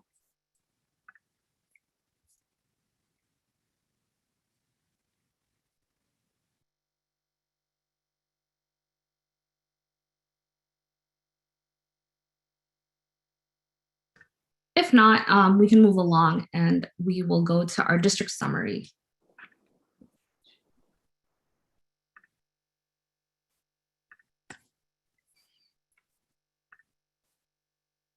Can everyone see this document that says District 8 data summary? Okay, great. So it is, it's a pretty thorough document, and we've sent this to Arundita. And so if anyone wants to look at it in their own time and really look at it thoroughly, that's available to you. We can also share it ourselves later. But this is our data considerations that we want to highlight, some information that we want to make sure that everyone here is able to discuss with us and ask questions as we go along. So first we want to start off with citywide trends just to get a big picture view of what's going on. And you see here this first table or chart here, citywide enrollment, and that includes all districts and charter schools from K-12 enrollment from 2015 from the school year 2015-2016 to 2020-2021. And you see here that since 2016, there's been a steady decline in enrollment overall. So that gives us a sense of what's happening citywide, and that's reflected across different districts, including District 8, and we'll go into that in a little bit later. But during that same time period, when we look at District 75 enrollment citywide as well, we see that there's been a steady growth in the need in terms of enrollment. And that's really interesting to point out for us because this enrollment, has been growing since 2016. And particularly, 2016, 2017, we saw a 12% increase in the number, enrollment. And then we'll go on to, let's see. So enrollment trends in District 8. If you look here at the top part of the image or of the table, you'll see the changes that we've witnessed in District 8 from district and charter schools from the same time period for the citywide data. So in District 8, we see that in elementary school, enrollment has gone down to almost 13% in the past 5 years. Overall, the district has fallen in enrollment by 4%, but elementary school in particular, 13%. And what's different about District 8 is it's interesting that the middle school grades, you can see that enrollment has increased by 20%. So that's interesting to note that from 6 to 8, we see an increase, while in elementary school grades, we see a decrease. Max, do you want to talk about that a little bit, or should we keep going? Thanks, Mamita. Just briefly, I think at this point, what we're seeing is an increase in middle school and a decrease in elementary. And I have to imagine that as we go forward, the lower number of students in the elementary school cohorts will age up and will lead to a flattening and decline in middle school enrollment. That's not certain, obviously, and this entire trend could reverse, but I don't think that year over year we can continue to see elementary school going down and middle school going up. Eventually, those trends have to converge. Thanks, Max. And so breaking it down by district and charter enrollment now, K-5 enrollment in the district, we see a steady decline in district schools, and in the elementary school grade enrollment, charter schools are pretty steady. Not huge growth or anything, just holding steady from 2018, 2019 to 2020. In 6 to 8, we see similar trends with district schools, a slow decline, and with charter schools, we see a bigger increase, and that's possibly because that they're phasing in more and more grades for charter schools that are already existing. And so that may plateau as they fill out their the school grades of their schools. So we'd like to highlight some schools just to give a snapshot of what's happening in the district. So some elementary schools that we wanted to highlight include PS 14, 48, 69, and 138. And you can see the trends in terms of enrollment at these schools. We did, I think, PS 14 had come up in 48. So we wanted to also mention utilization of the buildings. So XO 14, according to this data, is being utilized at 63%. The most current data shows that it's increased a little bit this year to 68%, which is great, but there still remains an excess. And so, and also, we have seen that it has not grown so much since the zone was expanded for the 2017-2018 school year. Something important to point out as well is that XO 48 is fully accessible and is sufficient excess space for a District 75 program. As we mentioned, that we're seeing an increase in District 75 enrollment, so that might be a building of interest to explore since it is fully accessible. And then a new addition is expected to open for building 138 in September 2024, which will give us well over 500 seats, 542 seats in this addition. And finally, the lease on Annex X880 used by PS 69 expires in 2023. So that's also something to be mindful of as that deadline kind of approaches, to think about overutilized space and where that excess might be, the excess additional seats might be useful as we explore how to utilize the space that we have. And then middle school, two schools that we wanted to highlight, Middle School 375 and 467. That's the Bronx Mathematics Preparatory Academy, has fallen steadily in enrollment and in this past year has served fewer than 200 students, while enrollment at Mott Hall Community School has remained stable over the past 5 years.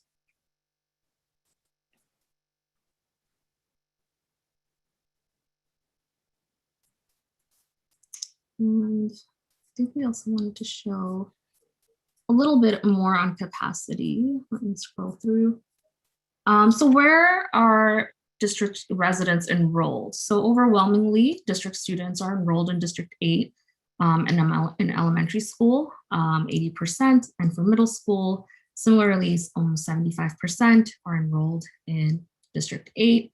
Some of the other districts that you see where they might be enrolled include 7, 12, 11, and 9 for elementary school age students, and for middle school, 12, 7, 9, and 11 to different degrees.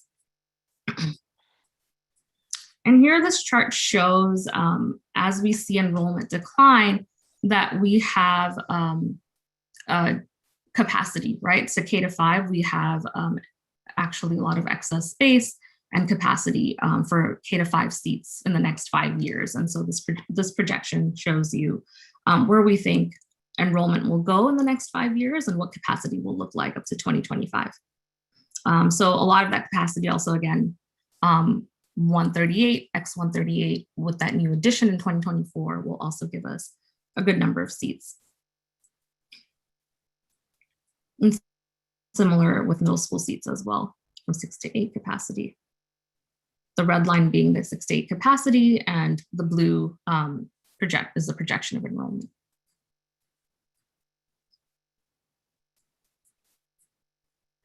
And now we're at building utilization. So we have 17 underutilized buildings in District 8, and this is a chart that shows you to how many excess space or how much excess capacity that there is according to the Blue Book. Many of these schools are high schools, but as we mentioned, XO 48, XO 14 have excess space that are either elementary schools or middle schools. So yeah, I think that was most of what we wanted to cover, but of course, again, this whole document is available and folks can look at it in their own time. If you have any questions, you can ask them now. Anything that you feel like that stood out to you or that you'd like to discuss, we have some time to take those questions.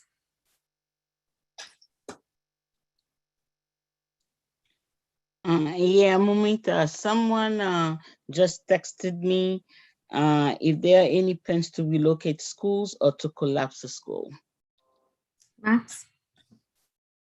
No, not at this time. So, if there are ideas for that, we definitely welcome conversations with the CEC around those. But, that we don't really see the need for it right now. As far as opportunity, I would just, I saw in the chat, someone asked about plans to build new school buildings. No, not new entirely, but there is a plan to build an addition to building 138, or PS 138 is. And that would almost double the capacity of the school. It would add 542 seats. So that's a real opportunity there for District 8 for us to think about what we want to see in that space.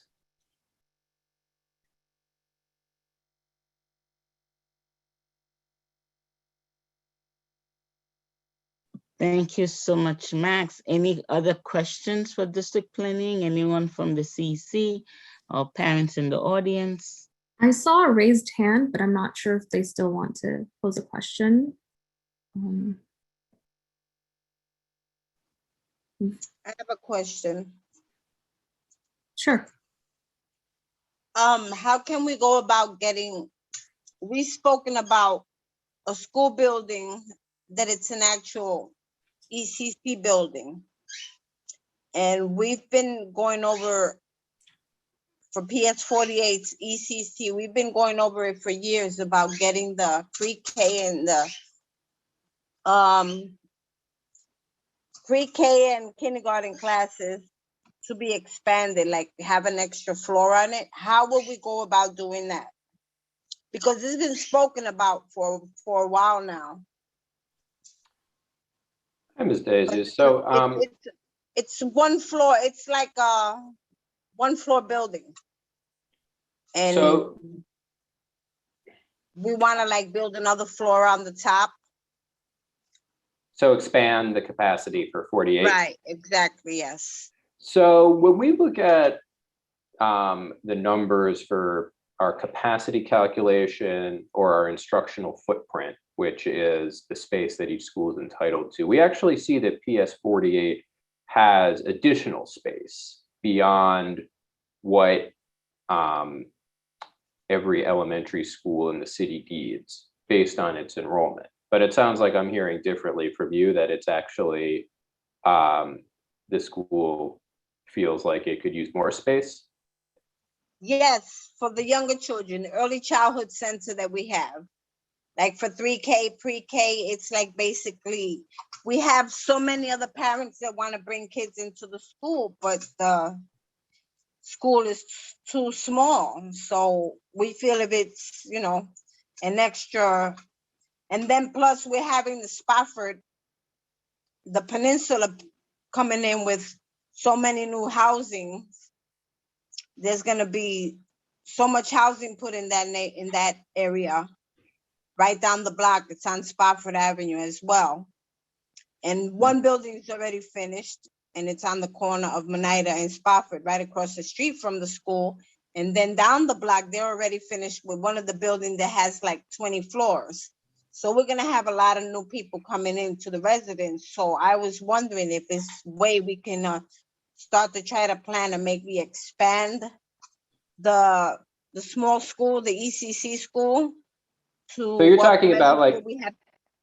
the mini building that's part of the campus there? Yes. Yeah.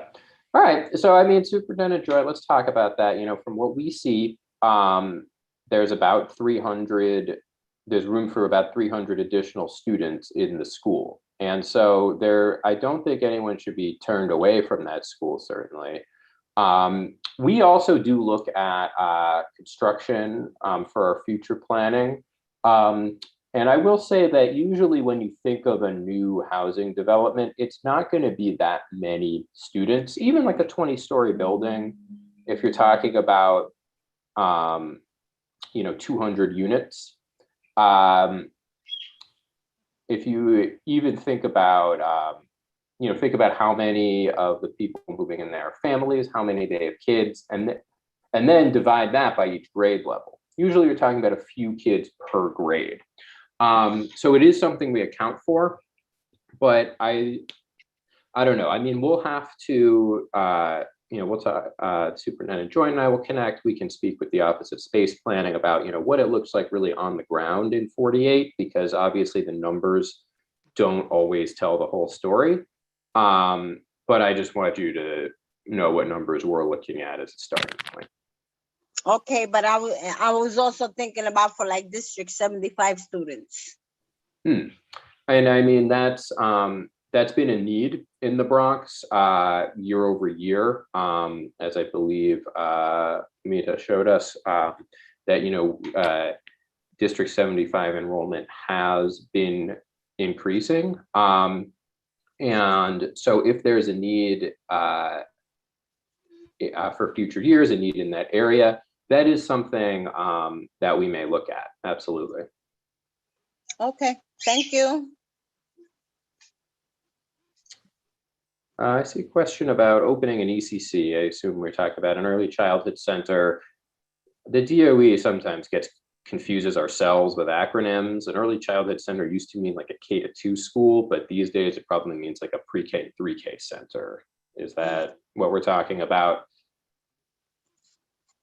Yes, and so proposal deadline. So I mean, our proposal deadline for next school year, so for September 2022, it's 6 months before the start of the school year. So we would have to post something by March 1st, basically. Now, I do think that right now we are able to accommodate our early childhood needs in the district. And if we aren't, there should be places in district schools where we can expand. So if there's any particular part of the district that's underserved, let us know, we can look into that. But I don't know that we need to open up a new ECC. We should be able to add sections to DOE schools. Thank you, Okay. Max. Thank you so much for that, Max and Momita. So now if we have any more questions, we are gladfully moving into the public session. So which means that if you have additional questions, you can ask it there. And Max is like, I have more questions. Thank you, Farah. Let me pull that up shortly. So that happened, that, and then public participation. So thank you everyone for coming to this moment. I just want to remind everyone that we will take questions and comments from participants who joined via computer in the Zoom room. Please press the hand icon on the bottom of your screen to be recognized at that time, or type your name and the word speak in the chat box. When your name is called, please repeat your first and last name before beginning your comment or question.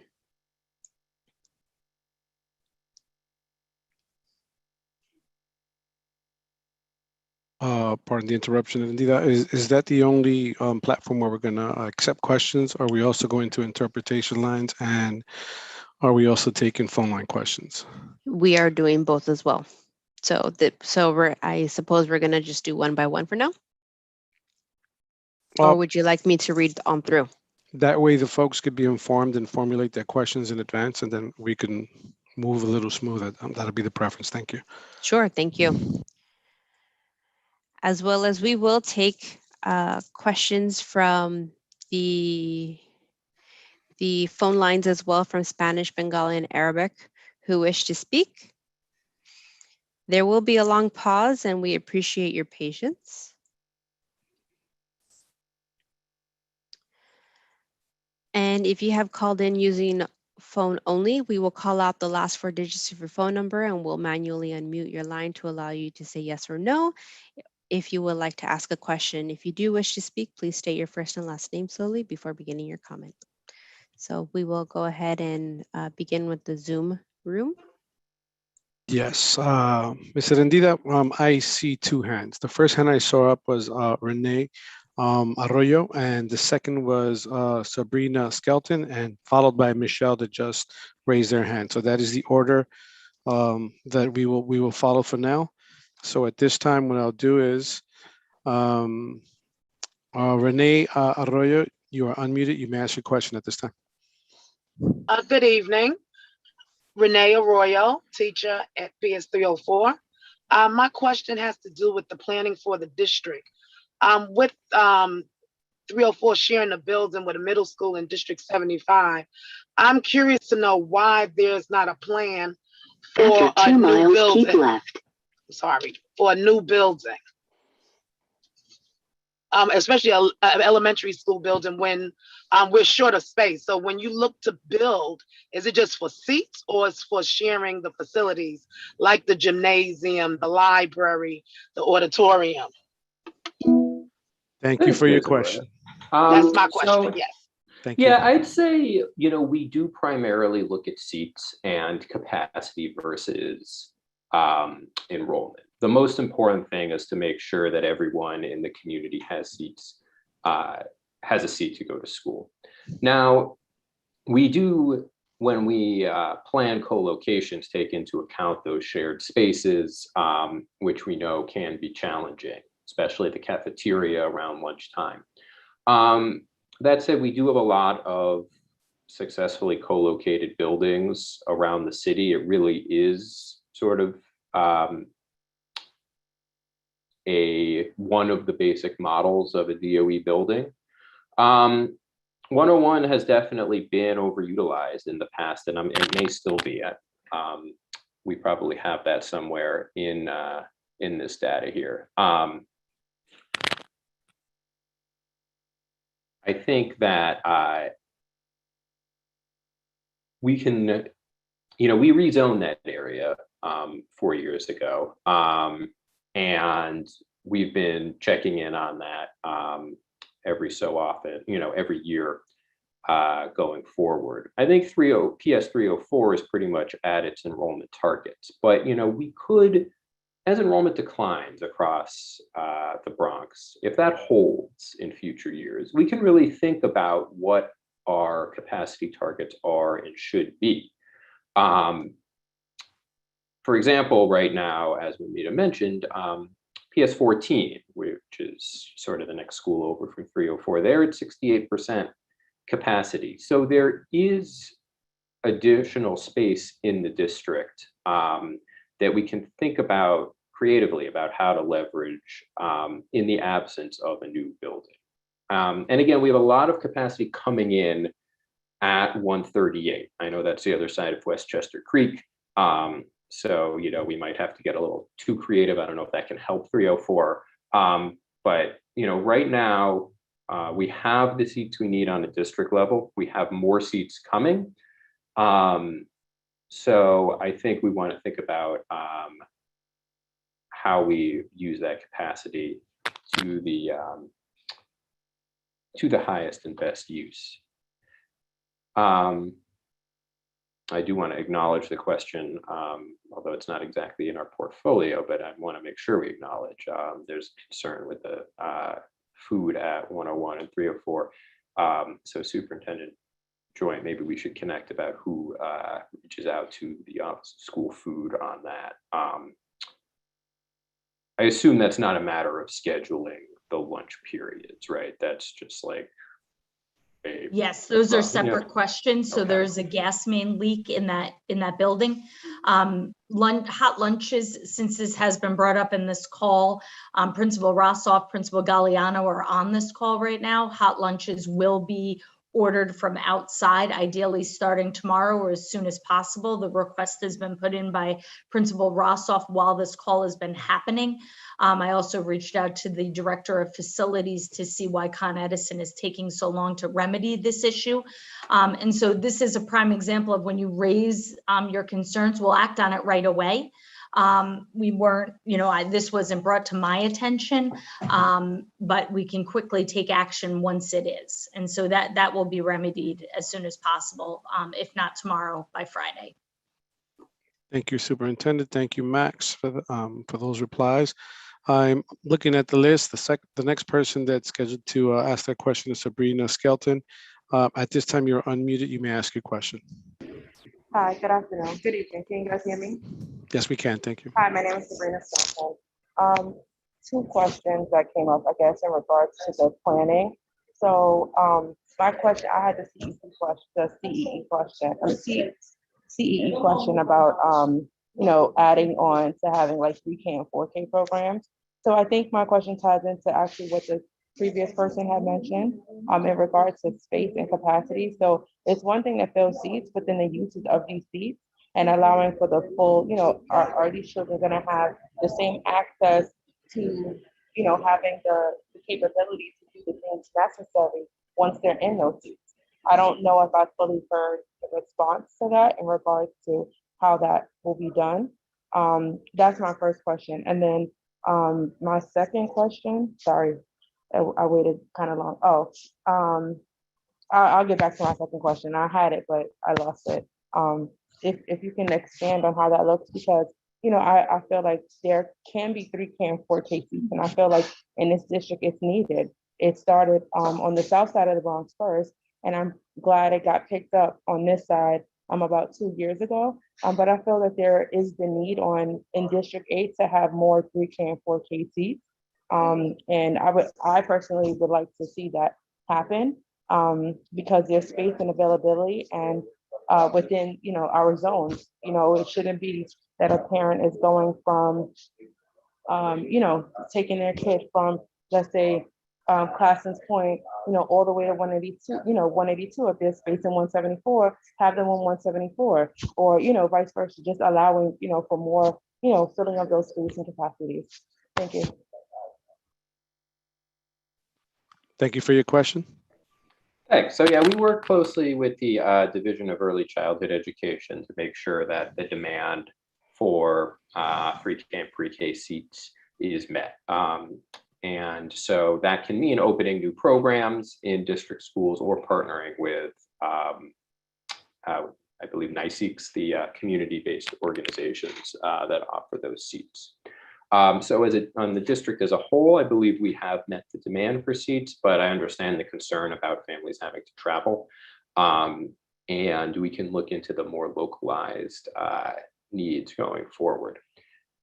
I'm not sure I caught all of the first question. It was about how students are being served in their seats. Maybe I might need you to repeat it. Max, allow me to once again unmute Sabrina at this time, so maybe she could elaborate on her question. Ms. Skelton, at this time, you may elaborate on your question.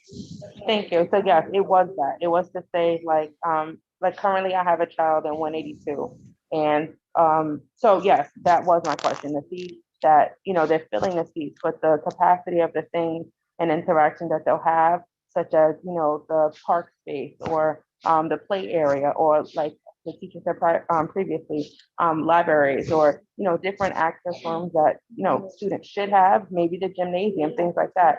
Is that all considered when filling these specific seats? I know you said you, and how was this data collected? So I know you said you speak with the department that you of early child education, but are they served? Like, how are they getting their surveys and data and information? How are they collecting that? If a CBO only deals with K through, let's say, 8th graders, how is the 3K and 4K needs being assessed? So the data that for 3K and pre-K would be through application. So it would be all applicants in the district getting a seat. And I know the DOE does extensive outreach to promote 3K and pre-K. We want families in our programs. So that's the measure there of the demand. As far as programming the school, really that's something that is up to the principal. But we also, we are a part of trying to make sure that students have access to high quality facilities. So for example, this addition at 138 will have, well, it will be brand new. I'm not sure exactly what facilities it will have yet. I'll check in on that. But if there are students in nearby schools who don't have access to a gymnasium, auditorium, library, those sort of things, we could look at shifting enrollment over to the newer facility.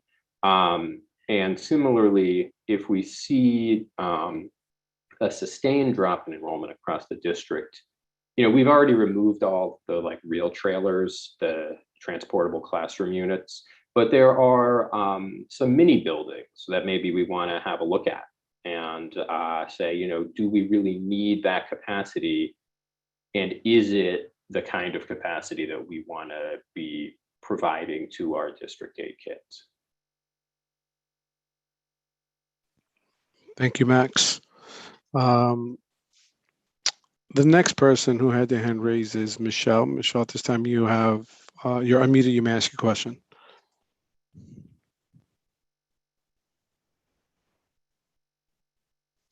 Hello. Yes, we can hear you. Oh, hi, good evening. So you actually addressed one of my concerns, which was the hot lunch problem that 304, 101 have been having. So, you know, I will continue to monitor that with all of the school and I'm sure I'll get the information if that doesn't happen. And then the second thing, I kind of want to piggyback on what Renee Arroyo was discussing. So as far as the shared space, how exactly do you, besides the seats and besides every kid having a seat, how do you assess the quality of that? Because do you go to town hall meetings with each school? Do you speak to actual people and actual parents to get their perspective on the space that you deem is okay for all of our kids? Because they share a lunchroom, there's a shared gym, there's a lot of shared spaces that really aren't equipped to have shared space. So what happens in the wintertime? Does the middle school kids have to stand outside, you know, and wait for the 304 kids to go upstairs? Like, we haven't worked all of that out with this new COVID world that we live in. So how are you assessing that in reality? Because, you know, it looks good on paper and the data shows that every behind has a seat, but it's not the reality, you know? Thank you for that question. So for any new co-location, yeah, that's exactly what we do. If we're thinking about like putting a new school or program in a building, we will go to SLT meetings, we'll engage with parents and staff, and we'll walk the building and see like how these spaces would actually be used. 101 has had the elementary school, the middle school, the D75 program for as long as I've been at the DOE. So it sounds like what I'm hearing is that there's some new challenges related to COVID-19. So I think if the principals need support in the programming there, we wouldn't directly provide that. The Office of Campus Governance would provide that, but they're very skilled in scheduling a building, working through shared space issues, and that is support that's available. If there need to be fewer kids in the building, you know, we could look at the zone of the elementary school. We can look at the seat targets for 101. You know, these are very popular schools, as I'm sure you know, right? So it's always a difficult balance with these buildings, right? Like academically, educationally, these are high quality seats. People want to be in them. And then, so it's difficult to manage that against these facility challenges that you're bringing up. And we want District 75 students, you know, students receiving those specialized services to have that opportunity too. So it's difficult to say, oh, we would like remove the D75 program, and it is currently the only one in that eastern third, the Throgs Neck part of the district. So again, we can look at reducing enrollment, but you know, I think I want the CEC to understand the trade-offs there and the feelings that parents who won't get to the school would have. And in the meantime, for this school year, we can provide that programming support through campus governance if that's something that the principals are interested in. Thank you, Max. So folks, we are at 8:05. I do see the person who just asked the question, their hand is raised again. I'm just going to see if there's a follow-up. I do see a panelist hand up as well. We have yet to go to the interpretations lines, and we have yet to go to the phone lines. So I will unmute at this time. Michelle, I'm not sure if that's a follow-up question. And then we'll go to our panelists, but we have to get to the interpretation lines and the phone lines. Michelle, you're muted at this time. You may ask a question or a follow-up. Okay, so I just want to follow. It isn't the principals. The principals are very skilled in handling what they have to do there, but it's it's a process. And I've been involved in the school for about 13 years in 304 and in 101. And when was the last time that someone took a real live look at what goes on? Because it's very crowded, and it's always been crowded, and the shared space has been a problem for a long time. And they probably just don't complain because they're very well versed in how to figure it out, but it's a struggle to figure it out, So it has nothing to do with them. It's kind of the space issue. And yes, it's a popular school because everybody there works diligently to keep everything in order, but So it's a struggle, Thank you, Michelle. For the follow-up, we're gonna continue. Max, was there anything to add to that, or should we proceed? No, I don't think so. I think it's, I think you're understanding the challenge that I'm saying, which is that, if it's purely a space issue, then we'd have to reduce the enrollment in the schools. And that's not an easy thing to do for schools that have the reputation that your schools have of serving their students so well. So it is something we can consider. It's just a difficult issue. Thank you, Max. We are now going to member Gina Stanton, and then directly following that, we are going to our interpretation lines. Thank you. Hi, so I had a question related to one of my school visits at MS 424.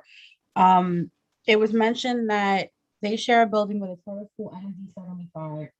And they said the charter school keeps increasing their enrollment, which is affecting the use of the shared spaces. And their question was kind of like, just basically, when does that stop? Like, when does the charter school not get the control of the space or get, to keep increasing and taking up space, and the priority goes to the DOE site? I'm not sure if you can address that, but I can address that. They are not taking any space. That is something that is orchestrated by myself, Max, and Ron Cacciapoli. I go to that building at least once a week, if not more. I was there on Friday. And what the charter school has is what they have. They may ask, they may inquire, they may want, but the space they have is what they have, and they will not have any more space. Max and I have also talked about the D75 that is placed in that building, and they also will only keep the space they have.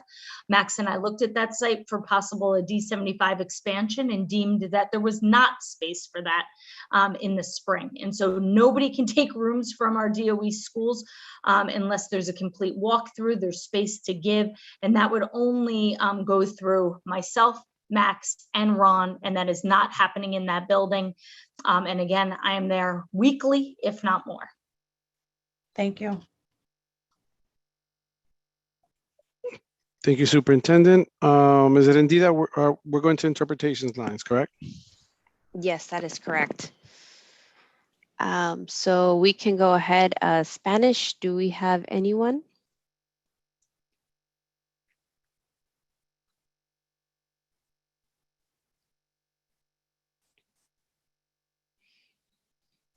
No questions in the Spanish line at this time. Thank you so much, Paulina. Bangla, do we have? There are no questions at this time. Thank you, Janatul. And Arabic, do we happen to have a question?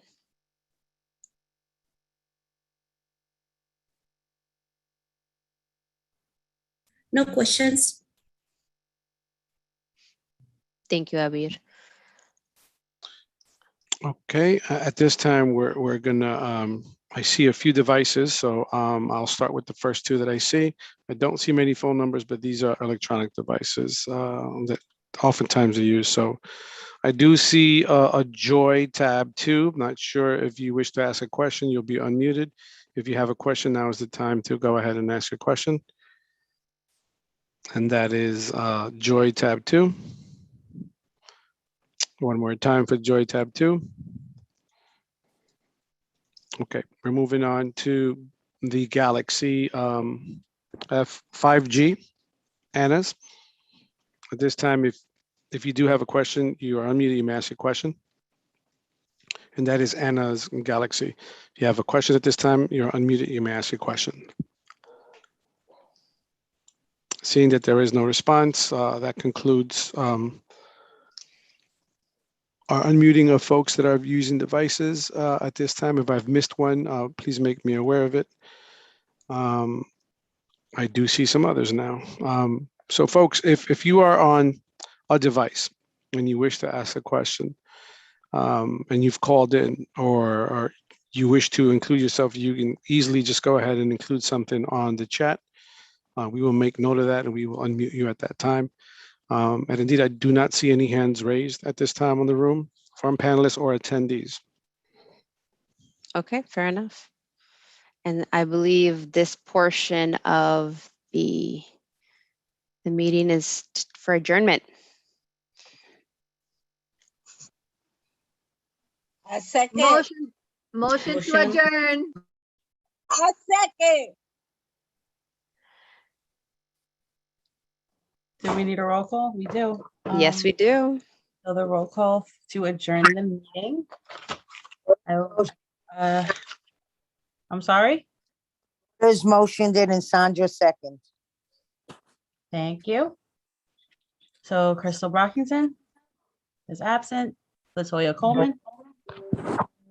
Yes. Sandra De Jesus. Still here. What's your vote to adjourn?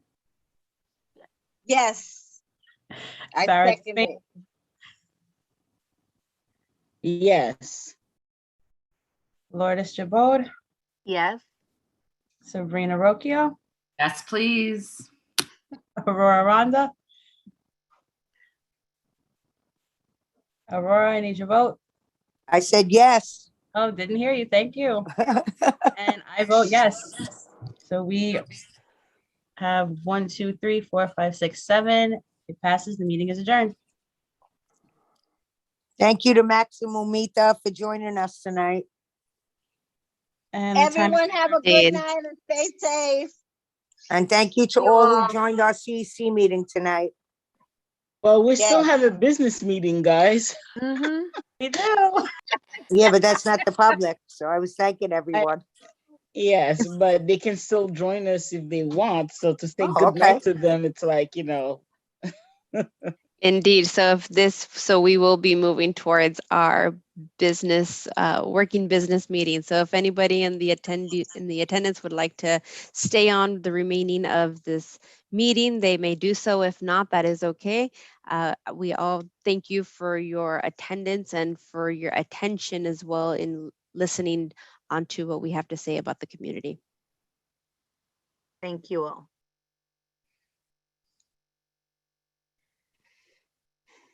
Okay, Are so we I guess ready? I will call our working business meeting to order at 8:14 p.m. on 10/20/21.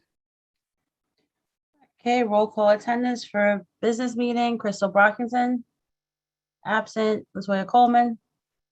Present. Sandra De Jesus. Still here. Farah Despain. Here. Lourdes Jabode. I'm here. Sabrina Rocchio. I'm here. Aurora Ronda. Here. And I am here, Gina Staten. So we have 1, 2, 3, 4, 5, 6, 7, with 1 absent. 7 present, 1 absent. And the meeting's called to order.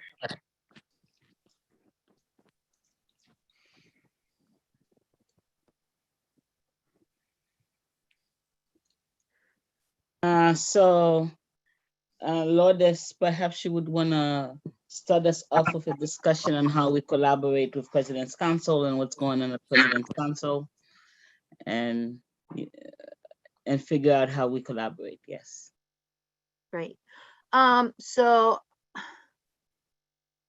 we haven't have yet a President's Council Executive Board meeting, but in regards to how we collaborate, we should be having quarterly meetings that should be somewhat scheduled in collaboration with President's Council, so that way we get to hear from our presidents on PAs and PTAs, what their, you know, what their needs in their schools may be, and you know, concerns of their community, so on and so forth. Again, that is a collaboration that that is a scheduling that needs to be done with the executive board of you know, CEC and executive board of President's Council. The first meeting, and like I said again, the executive board hasn't met yet. We will be doing that very shortly, soon rather than later, because our first meeting will be on October 20th. At such, President Council has sent out a flyer with notification of that sort to all PAs, to all PTA presidents that we know of, and the ones that we don't, FLCs, FSCs, PC presidents, parent coordinators. I'm sorry. They all acronyms that they almost the same. Parent coordinators are have actually received that flyer so that they could actually forward it to the new presidents that we don't know of. So that's pretty much how it's done, Madam President. Is there anything specific? And at this first meeting on October 20th, we will be having several good information. A program that will be for kindergarteners, a 529 direct plan program. There will be someone invited to come in and speak about it. Excuse me, Lourdes, do you mean November 20th and not October 20th? I'm sorry, I actually said the wrong date. It's October. And I'm writing it down and I'm just realizing it. No. I actually did say it is in October, and it's not the 20th because today is the 20th. It's the 27th, is the 27th, I believe. Hold on a second. Let me just let me double check that just to be sure. I'm very sorry about that misinformation. My apologies to everyone. Here we go. It is October 27. I'm sorry. And some of the things that will be announced in there, one of the things that's going to be introduced of the new elected executive board member, as well as an expedited election for a correspondence secretary and 3 trustees. There will be a creation of a bylaws committee, since we have to look into and we will need 3 to 5 people on that, since we will need to be looking at the bylaws to adhere to the new upcoming things of, like, you know, hybrid meetings or virtual meetings, whatever that may be. There will also be a Title I overview presentation. As we all know, there's a lot of Title I presentation, annual presentations that should be done by principals in every school that is a Title I, whether you are a Title I school-wide program or you are a targeted program. An annual presentation has to be done, and it, like the word says, it has to be done every year. This year it has been extended. Richard, can you or Superintendent Joy, can you say until when it has been extended? It's usually until October 31st that it has to be done prior to October 31st, but I believe it has been extended, I believe, like to the first week of November or something of that sort. Then principals will have to attest, to have been conducted the meeting. If an election for a Title I parent advisory council has taken place. If not, just, say that they took place the year before, and mention the name of the chair and the alternate chair, and make sure that you have all the information necessary to back up that attestation. Lourdes? Yes. I'm sorry, Richard, the date that the meeting, the Title I annual meeting must be conducted by the principals is October 29th. Well, yeah, it is October 29, but the deadline is actually has been extended. The deadline has actually been extended. So, and I know this because it was actually discussed at CPAC. And there's also going to be a special guest talking about the 529 direct plan presentation, something that will be coming to all kindergarteners pretty soon. And then there will be some communities resource segment at this meeting. So I encourage kindergarten parents to be at this meeting to listen. If you know, as a parent, as a PA president, or of a community members here in community council members here in this council, of PA PTAs that has kindergarten students and stuff like that, make sure you mention this meeting coming up, as it is important for them to attend and get empowered on certain that information, the 529 direct plan. Anything else, Madam President, that you would like me to, talk about? No, thank you for that. I thought you did a good job of giving us more details, as I am getting more versed on what President's Council does. And may I see the agenda one more time, please? Okay. Thank you. Yeah, so I think I wanted to discuss school visits and norms, because so far it would appear that as a new council, we don't exactly know yet how to fully conduct those meetings, and I am particularly disturbed if when we go to our school visits, and if we have a partner, that we don't wait for our partners, or that we don't go with our guideline, so that we can ask questions that are very specific to the things that we need to keep an oversight of. So I do know that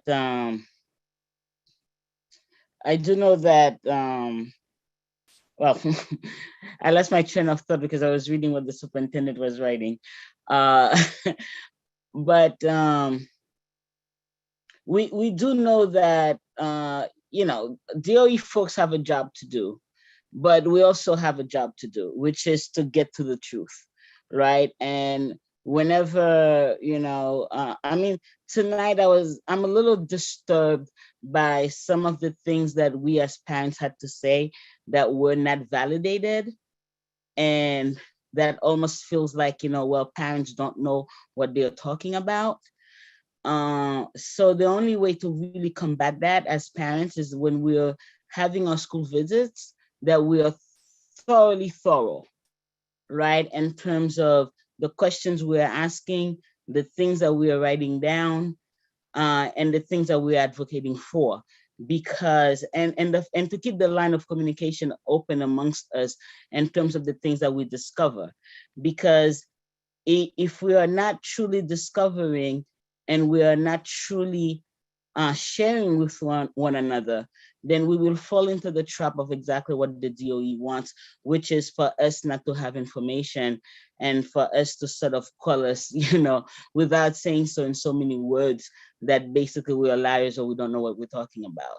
So please, I'm asking you to make sure that you're working with your liaison partner, your secondary liaison, and that you're bringing the information back to the entire CC So when you go and you visit a school, and you take notes, the information should really not stay with you. It should be shared with the entire CEC so that we can begin to sort of keep a log of the problems that we are facing or we are coming across and how we are solving them. And then we need to create a situation, because we know what the DOE is like at the upper levels. So we do want to work hard to gain the trust of our teachers and principals and parent coordinators so that we can really work together to solve some of the problems that we are facing. I'm sorry, Richard, I see your hand up. Go ahead. Thank you, Madam President. Having a difficult time unmuting myself. And Superintendent, thank you for having Vanessa remain during the meeting to field any questions. So quickly, I'm hearing discussions about the school visits.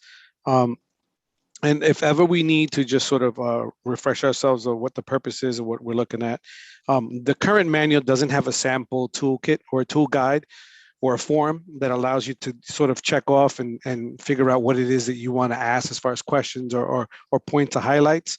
If you don't already have that, I can share that document that it used to be part of the manual. The other thing I want to just highlight, if you do want to sort of take a snapshot as to where you can find that information, right on the manual, page 14, you can go ahead and take a look at that, and it'll just give you a little quick highlight of what the school visits look like and what it involves. So I just wanted to share that. And Indida, if that is something that the council wishes to get, the form, the sample form that was shared in previous manuals, I can gladly share that. I'm gonna answer that for Indida. That was done a long time ago. We all have it. Sorry. Good, so use it. Great. I appreciate that, Lourdes. I have been using it, and that's how I'm planning on presenting the report to the council.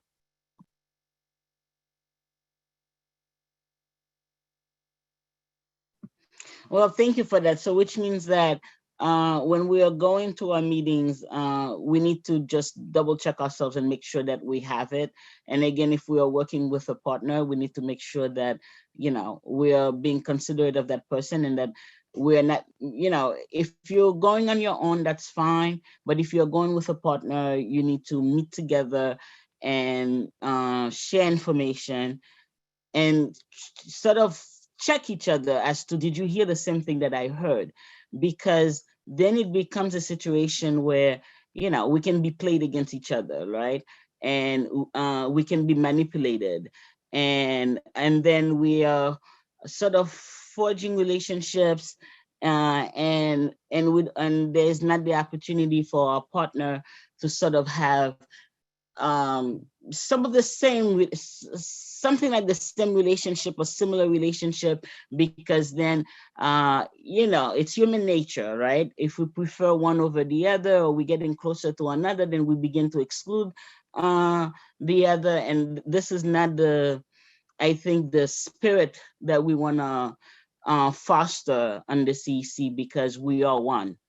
And if we don't act as one, and we don't behave as one, and we don't speak as one, then we're opening ourselves up for lots of manipulations and disagreements and, because right now, like part of my problem with the whole meeting that we had tonight is it's almost like we were having two different conversations.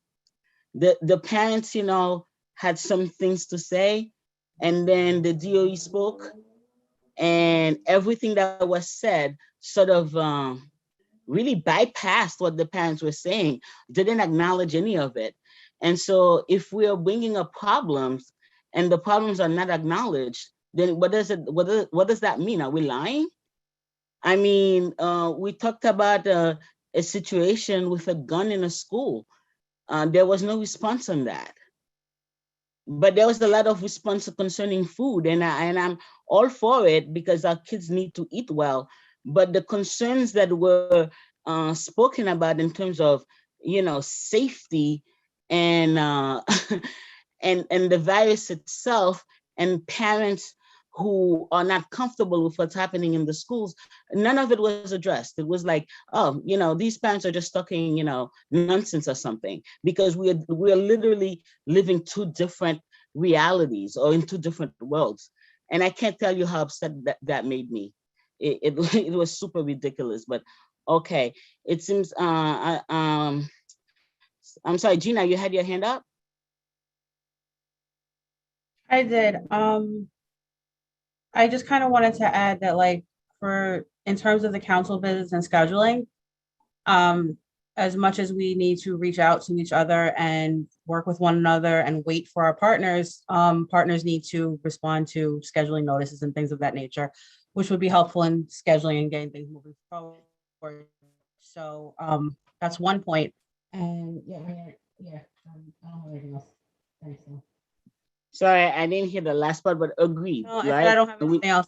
That's it. Thank you. Yeah, we need to be responsive to each other. Thank you for that. And I was going to get to that as well, because I know that there are emails that go out and one partner may not respond at all. But I was also speaking on the fact that, there are times when the agreement is made and then, partners didn't follow through. But thank you for that. That's a very good point. And that means, like, even in terms of tonight, like, we have to come to our meetings and we have to come on time, and we have to be here. It shouldn't be that while the meeting is going on that we have to, make text each other or call each other like, the meeting is starting, where are you? And we have to take our job as, CEC members seriously as well.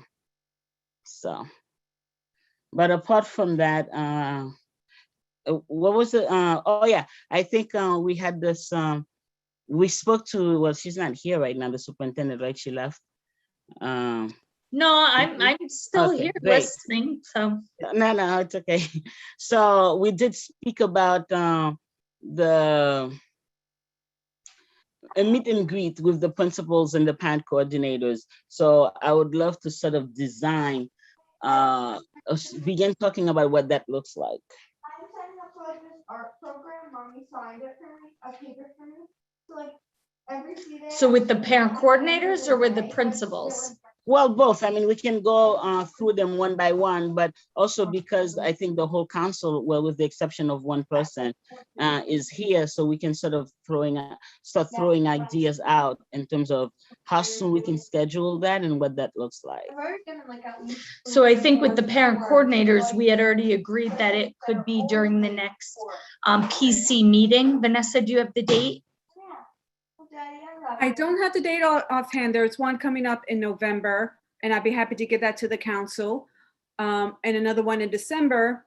But I also brought up to Superintendent Joy and to Erendira, if the council is looking to become, to come and talk to PCs during Sylvia Hernandez's meeting, or is the council looking to do something on their own with the PCs, and the parent leaders in the district?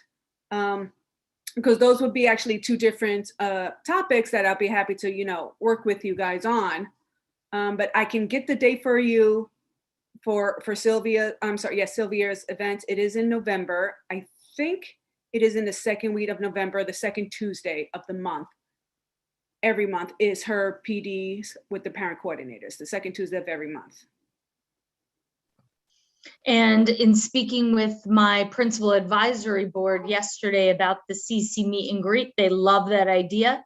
They'd be amenable to, pretty much any date, but that would be something that they said they would want to do either during the school day or immediately following the school day, given obligations that they have in the evening. And so they'd be amenable to however that looks for you guys. Okay, CEC members, what are we thinking in terms of timing and, because I know it's tough for some parents during the day, and I also know, DOE personnel, they do have lives as well. So we have to come somewhere in the middle, meet somewhere in the middle where, you know. Anybody, any ideas? So superintendent, what do you mean by right after? You're saying 3 o'clock, 4 o'clock, 5 o'clock? Yeah, unfortunately, in surveying them, even if we're looking at tonight's CC meeting, we only had 5 principals on the call. And so, yes, they have young kids and families. And so it's hard for them to give up more night times given the town halls they have and the PTA meetings they have. And so they suggested something that fell right after their workday or during their workday. That's something they could definitely commit to because it's not a nighttime event. We could have it at night. I just don't know what that attendance would look like if we did. Okay. So very interesting. You said there were only 5 principals on? Yeah. And how many PCs were on, do you know? I didn't do an exact count of PCs, maybe 7. 7. Okay. I don't know. I didn't do a count of the PCs, but I did reach out to the principals to say thank you. So I do know that I had 5. Okay, no, but that's actually pretty encouraging in the sense that there might have been a lot more parents on than we first imagined. Well, there were 5 principals, but there were 17 assistant principals. And then, so whatever then the difference is, but I did not note the amount of PCs, although I did recognize a bunch of PC names on the call. And again, I'm gonna iterate on that particular piece of information.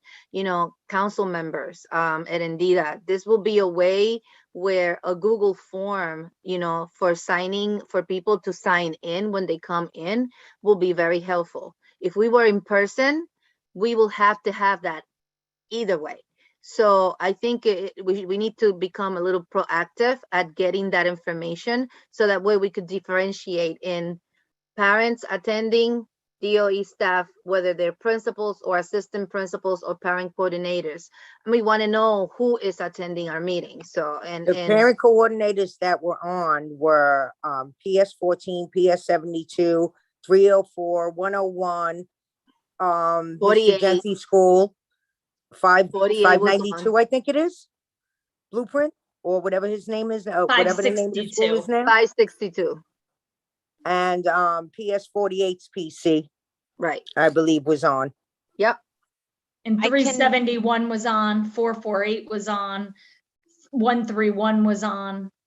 I believe, I'm not 100% sure, but I think I am going to be able to run a report through Zoom that can gain me access as to who exactly had signed on.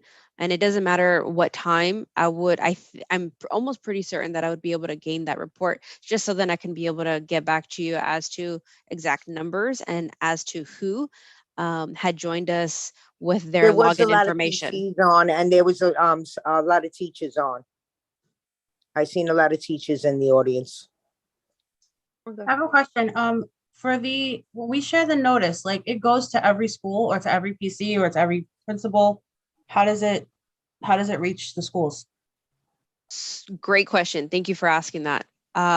It is sent out via distribution list. So the distribution list, I am the one who updates the information. Now it was before Mr. Guevara, he had done it. And so it is what I've been experiencing lately, kind of a pulling imaginary thread just to update it because I know that we're in a new school year. So in regard to principal distribution list, I am up to date. In regard to PTA, PA presidents, I am not up to date. I am constantly, and the FSC and the FLC know that I'm constantly on, hey, do you have it? Do you have it? Do you have it? Do you have it? Do you have it? If not, let me know, let me know, let me know. I'm a broken record. When it comes to PCs, I've been able to build a relationship with Sylvia so that I can be able to get, even if it's an unfinished list, I can be able to update it on my end so that I can have some sort of most recent information to be able to translate what we're creating out to them. But all the distribution list solely on me. So it is impertinent for you all to help me with the most updated information and to share it. If you're gaining information from all these school visits, I kind of need to know because it only helps us really be able to spread the word farther. Well, one all of of the- my right. schools put it Well- on calendars. They put it on the calendar. When you walk in, you see the school calendar And that's the for thing. the month. Yeah. And a lot of the, I always ask my schools, I always let them know when CEC meetings are and so forth. And they put it on that calendar that's posted for everyone to Nice. see. Nice. Yes, And it's also, required in every school for there to be a bulletin board with CC information and SLT information. So once Ed Andita sends that out, it must be posted in every school. And that's something that we look for that when we are in the schools. And Sylvia is collecting parent calendars on the 25th of every month, and it must be included on the parent calendar, which then also goes on the school's website. And so it should be wide And range. Jen, they have been But doing on, it, of course. yeah, I- but I- on, I'm sorry, but on that same note, Superintendent Joint, CECs are not the only council members in the school community. PAs and PTAs should be also announced in that bulletin at the front as soon as we should walk in, and that should be the first thing we see. And one of the things that I have to report is that I haven't seen it. I haven't seen that in many of, the schools that I have been walking in. In It my has schools, to be they've there. done it.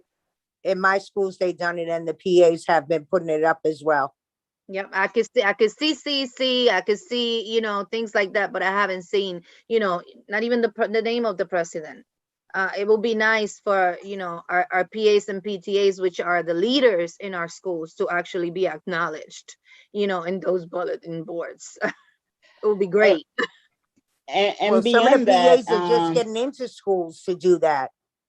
Some of the PAs weren't being able to get into the schools. Now they are. So Okay, they're but starting the to do problem their is that's bulletin not a responsibility of the PA. That's the responsibility of the school. The school is the one who's supposed to post that at the entrance of every school. PA, PTA, executive boards, CEC boards, and all of that stuff should be there. Should be there. It's not the PTA who has to do it. You're absolutely right. But also I'm wondering, right, because according to for something that I read a few weeks back, right? Parents are supposedly now have the opportunity to opt in through their NYCSA accounts, right?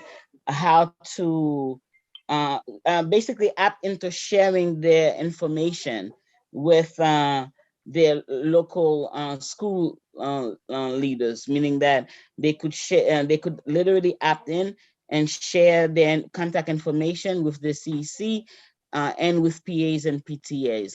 I'm wondering if the PCs are aware of that and if they're doing the work to make sure that the parents know, so that the parents can actually create those accounts, because a lot of those accounts are not created, and then that they are opting into sharing that information with us so that we can reach them directly. Well, an update on that in regards to the NYCSA accounts. One of the concerns that were brought up today at our executive board at CPAC was actually in regards to that particular point, right? A lot of our parents are not opting in because the email that they want to specifically provide for parent leadership or for receiving, emails of that sort, that NYCSA account does not give them the option to enter other email, but just the one that the email, the NYCSA account is linked to.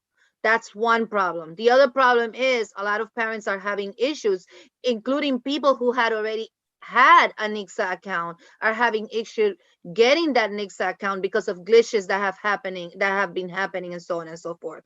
Those are some of the things. As part of PAs and PTAs goes, okay, here's the thing.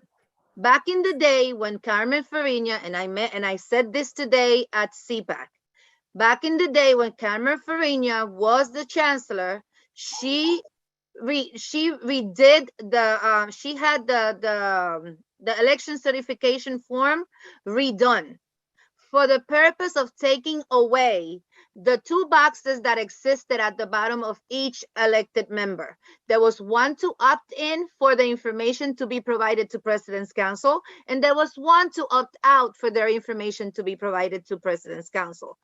Now, once you are elected, once those boxes were removed, once you are elected as a PA-PTA president, PA-PTA recording secretary, PA-PTA whatever member, executive board member title you get, your information should automatically go to President's Council because you no longer have the option to opt out. And I said that, and I said to President's Council, not to everybody. Okay, then President's Council, and all we need to get in order to be in contact with our constituency is a name, a title, and an email.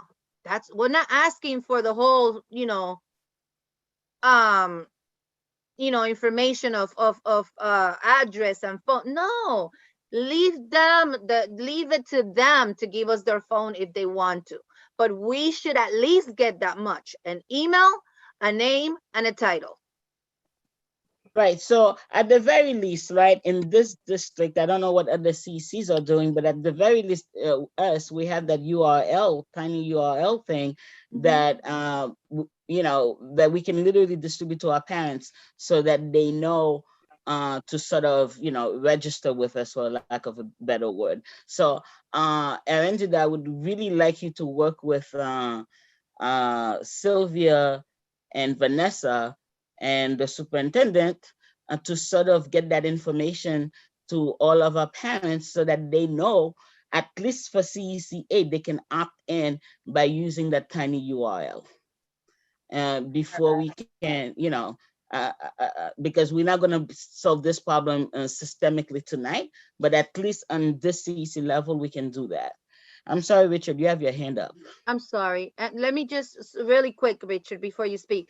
And the issue of the SPLCI information not being updated or for some reason not being at the SPLCI was very obvious when our superintendent asked for the information of all PAs and PTAs, and what we got was not up-to-date information. We had to pull teeth, actually do surgery in order to get right, in order to get that election going and get the information of the current PAs and PTAs.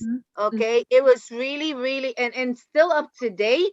We still haven't gotten all that information. We haven't gotten all that information. Are still. Especially Sylvia came on board before I did. And she has been working diligently to get that information, and I have joined her. So we're going to get that information. And I want to say to this council and to the president and to my friend Richard that we're going to get that information now. But come the springtime, one of my goals is to make sure that this is addressed early enough and properly. And so we don't have to worry about expedited elections and getting things down to the wire. Everyone should have their boards up and ready and functioning and have everything they need and everything in place by the end of the school year. That is one of my goals for District 8 for all 36 schools. And Lourdes, today's October 20th. I want you to hold me to that at your June meeting. You're muted, but I know you're going to hold me to that. Yes, I will. This meeting is being recorded. So I want to be held accountable. That is one of my goals. So it's a little tricky now, but we're all working on it now. We're going to get that information. We're working on it. Me and Sylvia are powering through that. So don't worry.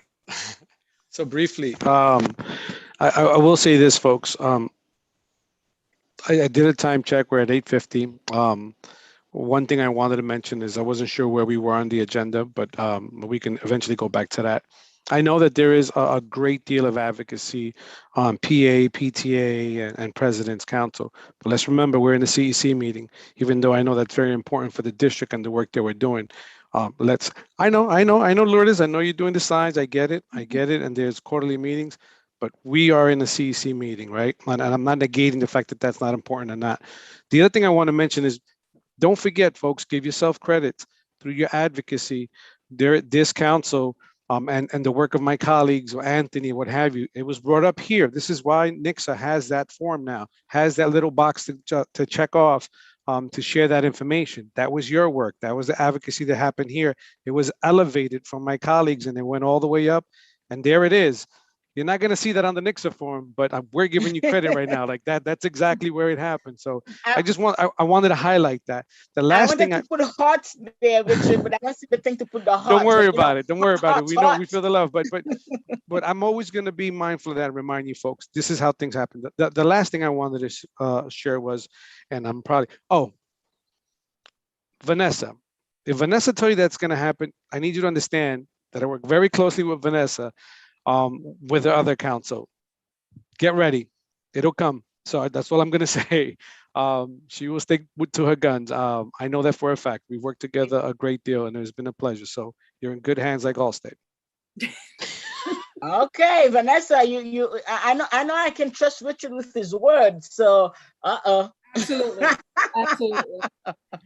I just wanted to reiterate just slightly that every day since Vanessa has come on board, and like now that we have an FLC and an FSC, Sylvia, who's not here, I have made it to a point that I literally check in with them. I check in with them to see how they're doing. And so if anything that comes up on my end that I can bring up to them, or even asking them if they need anything from us. Why? Emails sometimes, yeah, so formal, but really, I personally miss the interpersonal connection, really. And so I can confidently say this is an exciting time for us, because we're all creating our own systems within each other, within our own ecosystem. And that to me is exciting to be part of it. So thanks for having me be your AA. Well, thank you. And it's great having you on board, and you bring a lot of new ideas, great ideas. Thank you so much. And so we have a really good team here. And I want to keep it that way. I want us, we need to continue to flourish. So I'm happy about that. And I guess going back for the last point, so we can get off at least in the next 5 minutes, in terms of timing for that get together with the principals, what are we thinking CC8?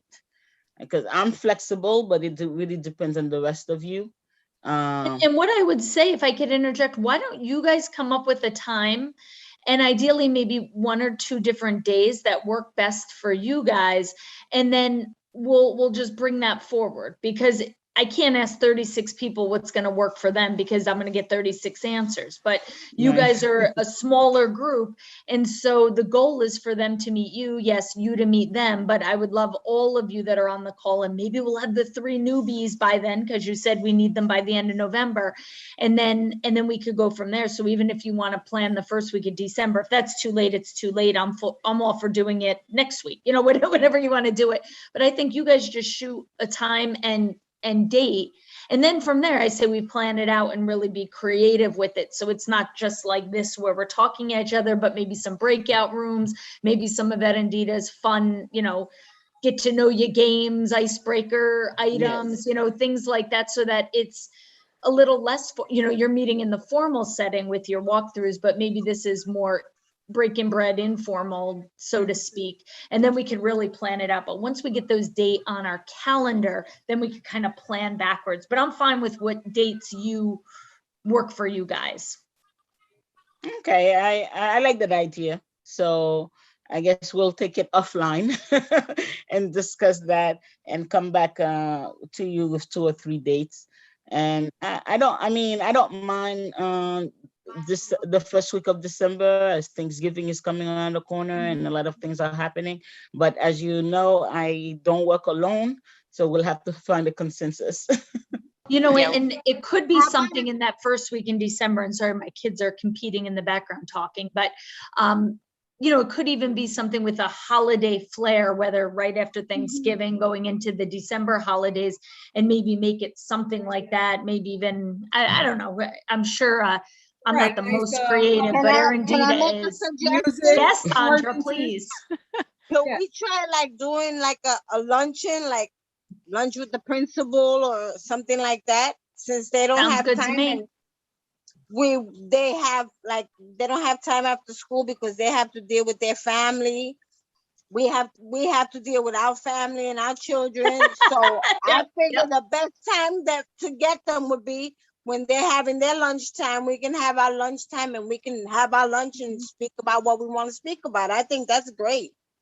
I like that. And again, I'll leave it up to you guys to sidebar, amongst yourselves, but I think that's great. And you could make an extended time where people could come and go even, and maybe there's an agenda in the middle, but the beginning and the end could maybe be loose for those informal conversations.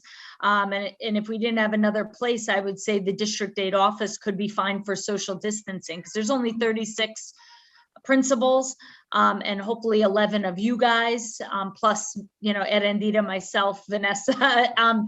So if you, Richard, you're invited. And I think there would be enough room to social distance. We also have 2 conference rooms. So if we really wanted it, we wanted more, we could certainly do that as well. So I think that sounds like a great idea, Sandra. Thank you. Okay, sounds good to me. I guess let's do it, and I guess we'll be mindful of time because I know Richard has to go, and the superintendent also wrote. Yeah, and I apologize. I have little kids that need to go to bed, and I know Sabrina does too.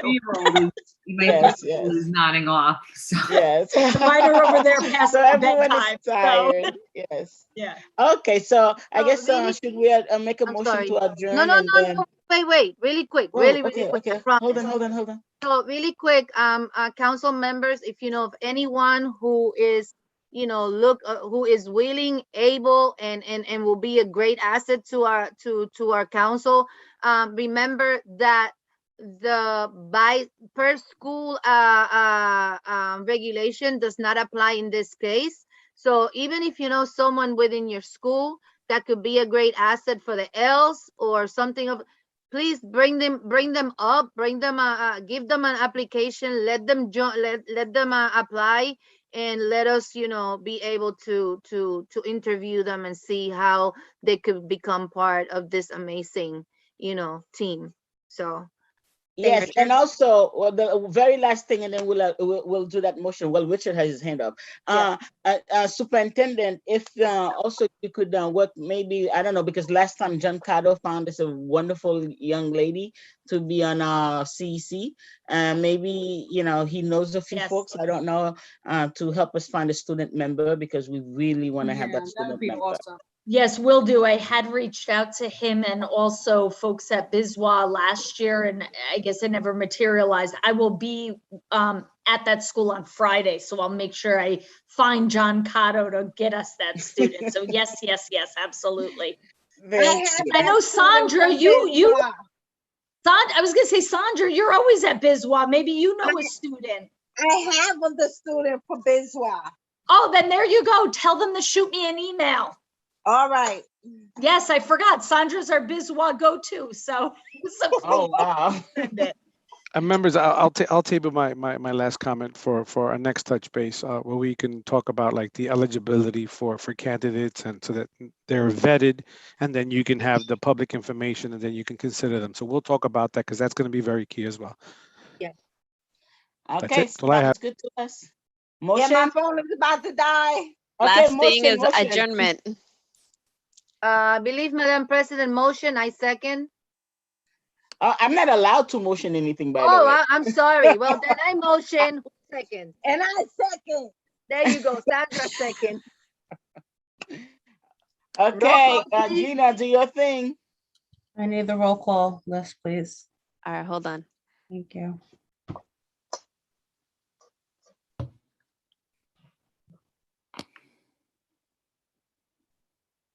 Okay, so roll call vote for adjourning the business meeting. Crystal Brockington is absent. Latoya Coleman. Yes. Sandra De Jesus. Yes. Farah Despain. Yes. Lourdes Chabot. Yes. Sabrina Rocchio. Yes. Aurora Ronda. Yes. I say yes, and we are adjourned with 6 votes. Everyone have a good night. Good night, everyone. Have a good night, everyone. Good night, Guys, everyone. 3, Say hi to the babies. 1. Have a